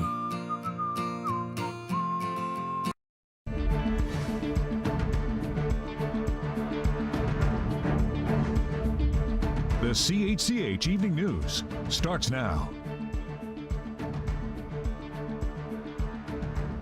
Good evening and welcome back. We're live this hour as we continue our Your Home, Your Vote coverage. It's a PC majority, 4 more years of Doug Ford and company. We've heard from the main party leaders, 2 of whom have announced they will no longer be continuing in those roles. Nicole Martin leads our team coverage right across the room from me. That's absolutely right, Phil. We could hear them chanting in Toronto, Ford more years. Matt Ingram is live at the Ford campaign at the Toronto Congress Centre.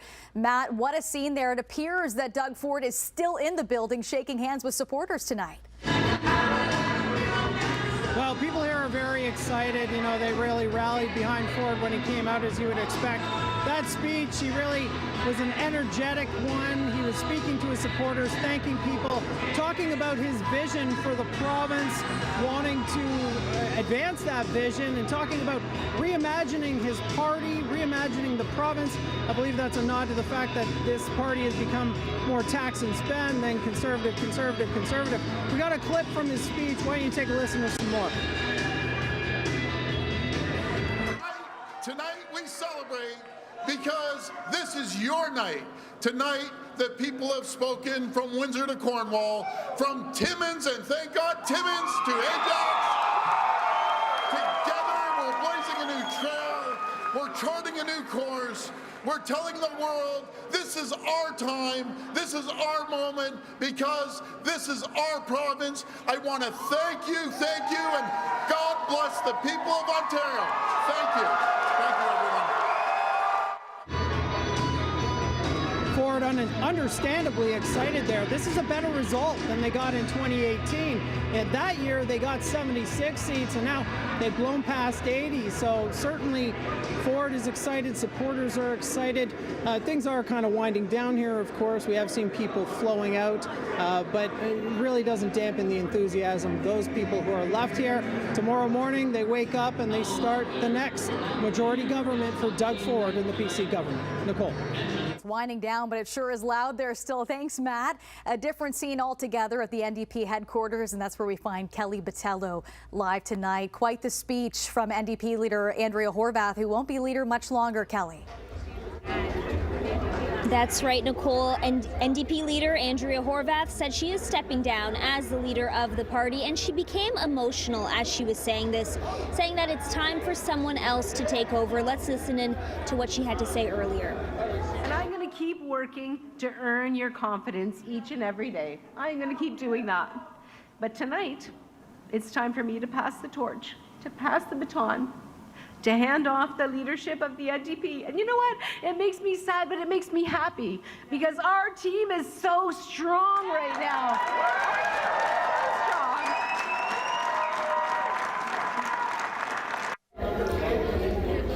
Horwath said she's not shedding tears of sadness, but of pride for her party and the work they have done. The New Democrats are the official opposition once again, so far with what appears to be about 29 seats, fewer than the 40 they won last time. But Horwath promised that the party will continue working for Ontarians and holding the PC government accountable. It's not the outcome the folks here wanted, but one that many saw coming. What's next for Andrea Horwath? Who will lead the NDP? That's all to be determined. Back to you, Nicole. Thank you so much, Kelly. And to Sylvie Lenve, who's at the Liberal headquarters, and another leader who has already announced that he'll be stepping down. Sylvie.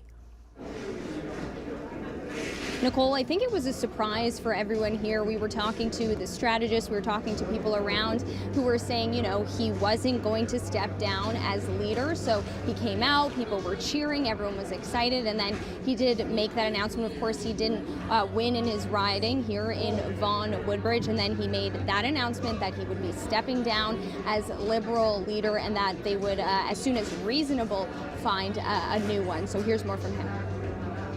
And I just want to say again, I have no doubt that the women and men that Ontario Liberals have elected to the legislature will do their part.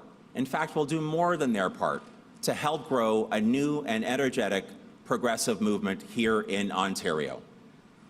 It will, however, be a movement that will be led by a new leader.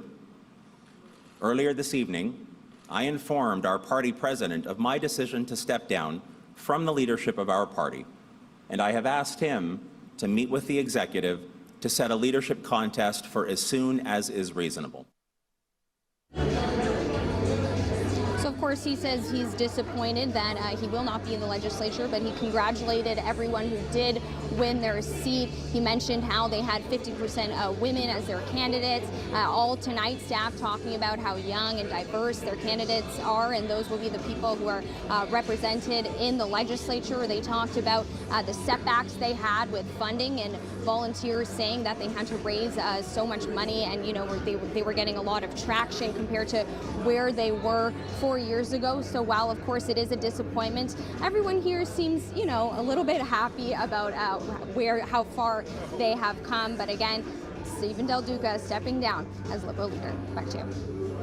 Lenve reporting live. Thank you, Sylvie. Taz, we have the PCs with some serious gains, and we have 2 leaders stepping down. Let's break it down with the panel. Absolutely. Not only did the Tories maintain their status, they actually gained a few seats as things would happen. Let's bring in our panelists again. And Keith, let's start with you. How do we explain what happened here? Right now we have 83 leading and or elected in 83 seats. That is a huge margin.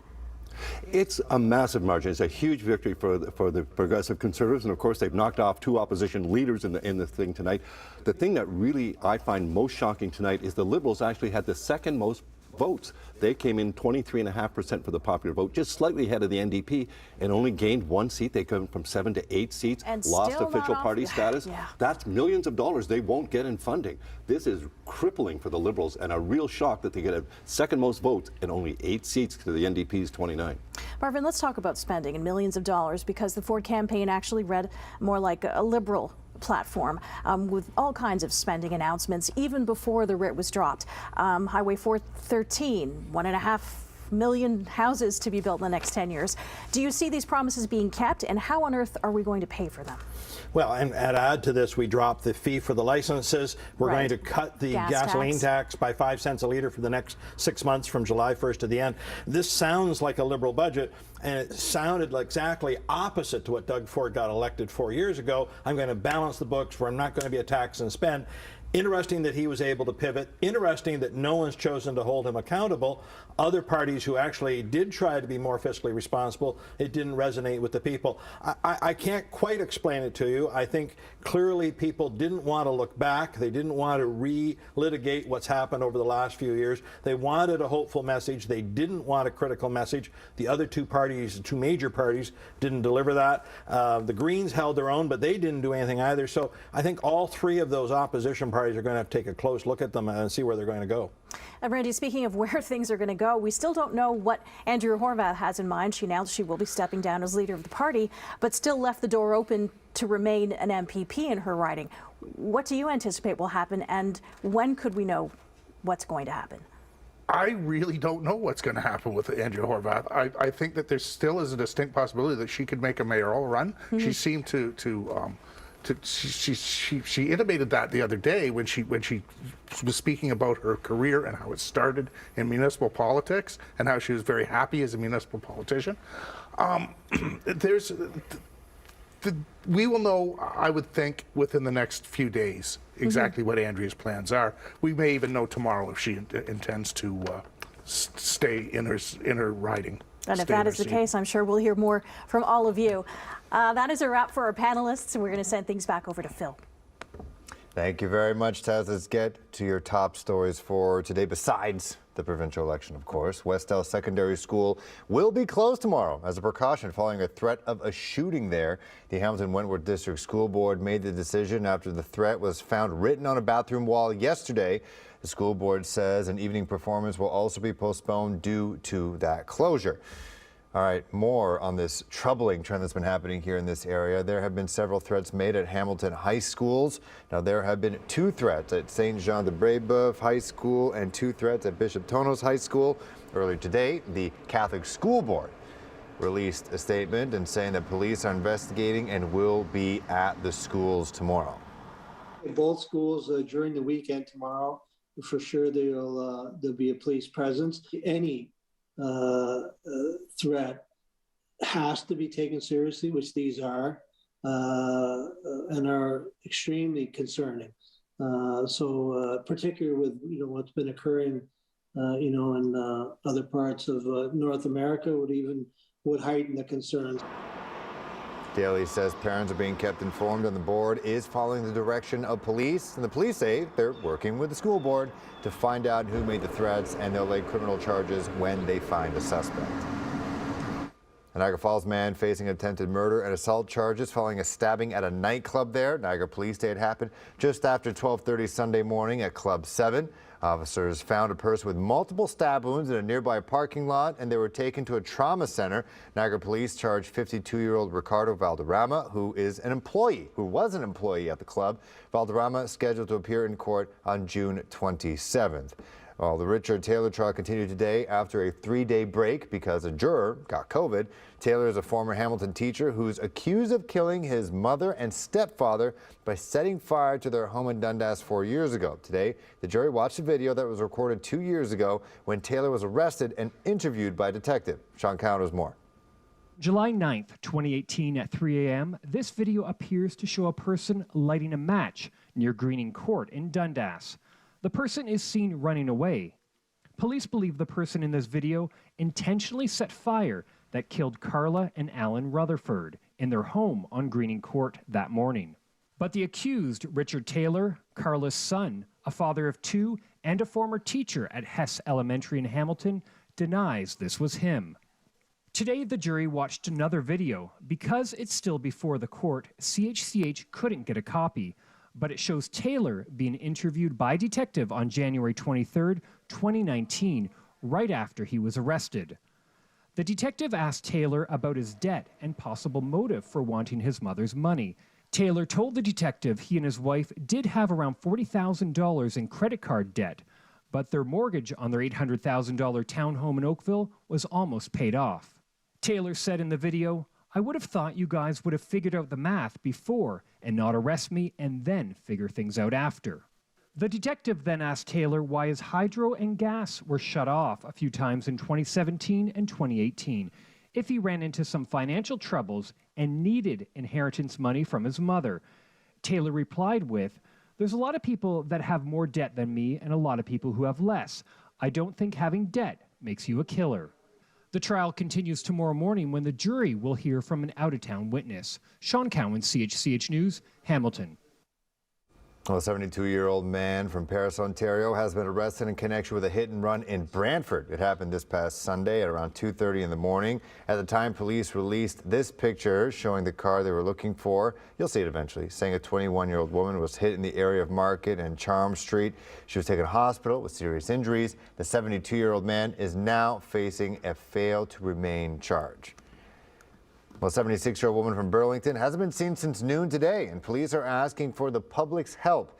Halton police say Sandy Cummings was last seen walking in the area of Millbank Park in Oakville. She has short brown/gray hair, possibly wearing 3/4 length pants and a light blue blouse.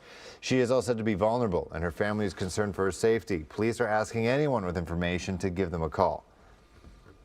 All right, moving overseas, it's official, the official start of the Platinum Jubilee weekend in the United Kingdom. The celebrations honor Queen Elizabeth II's 70 years on the throne. Formal celebrations for the Platinum Jubilee began today with Trooping the Colour, a preview of British military traditions. The Queen also joined members of her family on the balcony at Buckingham Palace at the end of the event as 70 planes flew overhead. During a 4-day holiday weekend, neighborhood organizations expected to hold street parties across the country. However, Buckingham Palace says Elizabeth will not attend a church service at St. Paul's Cathedral tomorrow after experiencing discomfort at events today. We are celebrating our glorious Queen's Platinum Jubilee. Elizabeth II of Canada, our most beloved sovereign and head of the Commonwealth for over 70 years. Local celebrations from the Queen's Platinum Jubilee took place this afternoon. Town Crier Alan Freeman announced a specially written proclamation at tea at the White House in Waterdown ahead of their plan to light a beacon tonight at 9:45. Gonna take a quick break. When we return with more local results from tonight's provincial election as Your Home, Your Vote coverage continues this hour. This program is brought to you in part by Pi Active, Canada's DEET-free insect repellent. Relax, we've got you covered. The 70s had us actually changing some things. The Cultural Revolution just kind of exploded and a kind of fascinating chaos emerged. the 70s. Sundays at 7 on CHCH. To sell your home on time for the most money, you need top representation like the Golfi team. Bottom line, you need a partner that's willing to put their own money on the line for you. Call the Golfi team today to get your home sold fast and for top dollar. Guaranteed. Oh, these factory floor mats? They're just as good as WeatherTech. Just as good as WeatherTech. They're just as good as WeatherTech. Just as good. Just as good as WeatherTech. Just as good. Are these factory floor mats just as good as WeatherTech? Yeah! No. Nothing comes even close to laser-measured WeatherTech floor liners. They offer the ultimate protection, front, back, and even up the sides. For a full line of premium automotive accessories, order at weathertech.ca. Tom's happy because at playojo.net he can play more than 3,000 games, including Dynamite Riches. And Sally loves playing for hourly and daily must-drop jackpots on games like Gonzo's Quest. Join the fun at playojo.net. PlayOjo. BetMGM is here. And with a tap, you're betting with the king of sportsbooks. And now, you're in the action. This is your shot. Take it. And we're back. Nicole Martin still here with us. Nicole, you're going to bring us some of the final results from our local ridings, and there's a lot to talk about. Yes, Phil. So let's get right to it and take a look. We're starting with Hamilton West, Ancaster Dundas. NDP incumbent Sandy Shaw has held on to her seat. It was a riding the PCs thought they might have been able to add, but it remains with the New Democrats tonight. Flamborough-Glanbrook was said to be a safe riding for the Progressive Conservatives and incumbent Donna Skelly. This was Hamilton's only blue riding in the 2018 election, and she is keeping it this evening.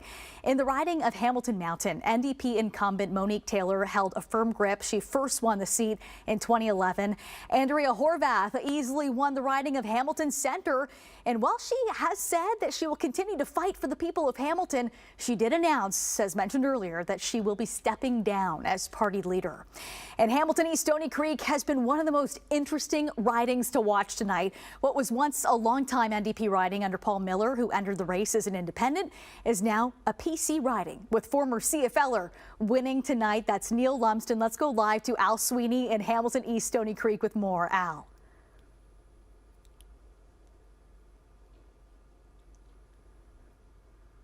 This ridings for the past 4 elections since 2007. Now it's PC sweep in this riding. Neil Lumsden, CFL Hall of Famer, Hamilton Tiger Cats general manager when they won the 1999 Grey Cup. He's now PC member of Parliament for Hamilton East Stony only Creek. up until I can only fit. Now, Neil, we saw that's what we were talking about, the split in the vote. We had an independent NDP candidate, an NDP candidate, Liberal, and a Conservative, expected to split the vote so that either you or the Liberals could come through. But you say that's not the case, that your vote actually is more than other parties combined. Well, I think if you go back to the start with our plan, I mean, our plan was Miller was still an NDP, so we were planning to do what we needed to do to win regardless of what was going on. If you worry too much about your opponent in the opposition, you lose sight of what our plan was. And we had just a fabulous plan. We have a great premier who helps an awful lot with respect to what we're trying to do. He resonates here in Hamilton East Stony Creek, a lot of the great things he has done. So for us, it was staying with our plan, working that plan, and not worrying about anybody else. And if you do that, most of the time you have pretty good success. Okay, so let's break it. Okay. Let's break it down. Hamilton East, Stony Creek. Stony Creek might go Conservative. Hamilton East is pretty NDP. What happened in Hamilton East? Well, I think you'd have to ask them, but what I found when we were doing some canvassing over by Sir Winston Churchill, that we had a great response. A lot of the people were very supportive first of Doug Ford and what he has done, especially with COVID-19, and then liked where we were going and what we were talking about. And one of the keys all the time for me has been, what do people have to say? Listen to them, talk to them. They might not always agree with you, and they might not always going to vote for you. But if you give them a chance to voice their opinion, 10, 15 seconds, and chat with them and then leave them, you get them thinking. And I noticed a real change in that part of East Hamilton, and evidently it swung our way. Okay, thanks very much. You bet. Neil Lumsden, the new PC member for Hamilton East Stony Creek. Nicole?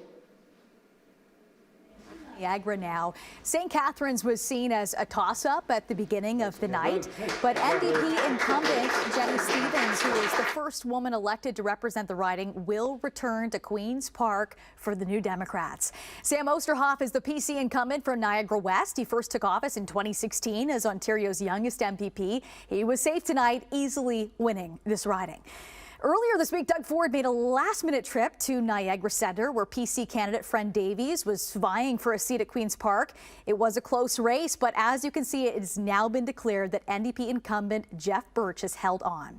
And despite polls showing Niagara Falls as a toss-up, NDP incumbent Wayne Gates has won that riding. Let's send things right over to Jason Gaidola, who's in Niagara Falls tonight at Wayne Gates headquarters. Jason. Thank you, Nicole. Again, celebrations have not stopped here for NDP candidate Wayne Gates, who is now re-elected and heading back to Queen's Park. And he mentioned the campaign. The real difference was the work that everyone had done on the ground, as much as he's thanked his family and his volunteers. Talking to the voters really, in his eyes, made a difference on winning this campaign. And again, the way he sees it, knowing where he's coming from the last term, he says he's going to pick up where he left off heading into the next one. Well, I think the game plan has to be, we got to get our hospital built. The Niagara Falls Hospital, it's got to get built. Healthcare is in crisis through Bill 124. Nurses are leaving. We have to fix that. We have to convince this majority government to get rid of Bill 124. This is actually Gates's fourth win in his entire career as a politician, and now he's going to be getting ready for the next one. Back to you. Thank you so much, Jason. Let's get to Halton, and that's exactly where the PCs were able to hold on to all of their ridings.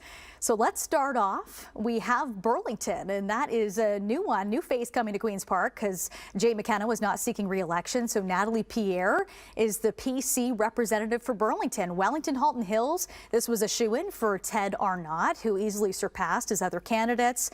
He will be returning to Queen's Park as well. He was the speaker before dissolution. In Milton, Parm Gill, the incumbent, again, hanging on there to that seat out in Milton. And Oakville, North Burlington, Effie Triantafilopoulos, the incumbent for that area, surpassing the Liberal Kenise Mooley. In Oakville, this one was going to be a tight one, and it was tight until the very end here. Stephen Crawford, the incumbent, is going back to Queen's Park for the PCs. And Manisa Danabalan is live in Burlington, and Natalie Pierre is riding here. Manisa, over to you. Nicole, I am actually in Oakville, North Burlington right now, and I'm at the victory party for the PC candidate for this riding, which is Effie Triantafilopoulos. She is the incumbent, and she's actually the sole MPP for this fairly new riding. Effie, can you tell me how you're feeling right now? I'm really excited, very gratified. We ran a great campaign. The team worked very, very hard to listen to our constituents, to be able to provide the kind of leadership going forward that Doug Ford and our PC party wanted. And I'm very, very pleased with our results tonight. What do you think carried you to victory today? I believe that Doug Ford and our PC party have a vision for the future, a vision to build our province, a vision to make the critical infrastructure investments that we need, whether it's in hospitals, long-term care, whether it's building roads, bridges, transit, being able to provide the kind of plan for the future in terms of making sure, as an example, that we don't fall back the way we did through that COVID pandemic. We all recognized during COVID that our capacities in our hospital needed shoring up. So we made sure that going forward, we're going to make the kinds of investments that our community needs now and in the future.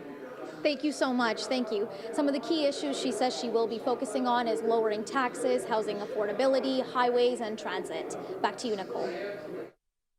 Burlington with Effie Triantafilopoulos. We're going to check out some of the other ridings closest to you. Let's check out Brantford-Brant, where Will Boma has held on to this riding, surpassing Harvey Bischoff, the former president of the Ontario Secondary School Teachers Federation.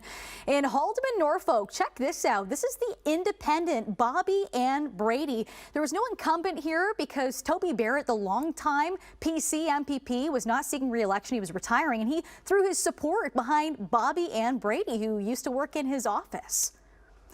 Over to Oxford, and this one was another shoe-in for the PCs. Ernie Hartman was first elected in 1995, and he's staying strong for the Oxford riding tonight.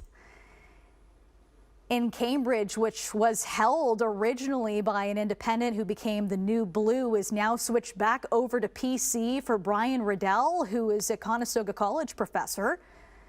And now we're going to look at the leaders riding. So starting off in Guelph, a big win for Mike Schreiner. He keeps that one seat. I know they were hoping to double it tonight, but right now you can see just one, and that's Mike Schreiner's riding right here in Guelph. Etobicoke North, again, an easy win for Doug Ford, the Premier of Ontario, winning that big majority tonight. Vaughan Woodbridge, a massive upset for Stephen Del Duca. Cabinet Minister Michael Tobolo has held on as the PC incumbent, with Stephen Del Duca thousands of votes behind. All right, and we're going to go back to Phil with some other ridings of interest too. Phil. All right, thank you very much, Nicole. A couple other wins tonight worth noting. There's one more interesting races here. The Green Party, well, they were looking to make hay, doubling up their seats in Queen's Park after this election. No dice.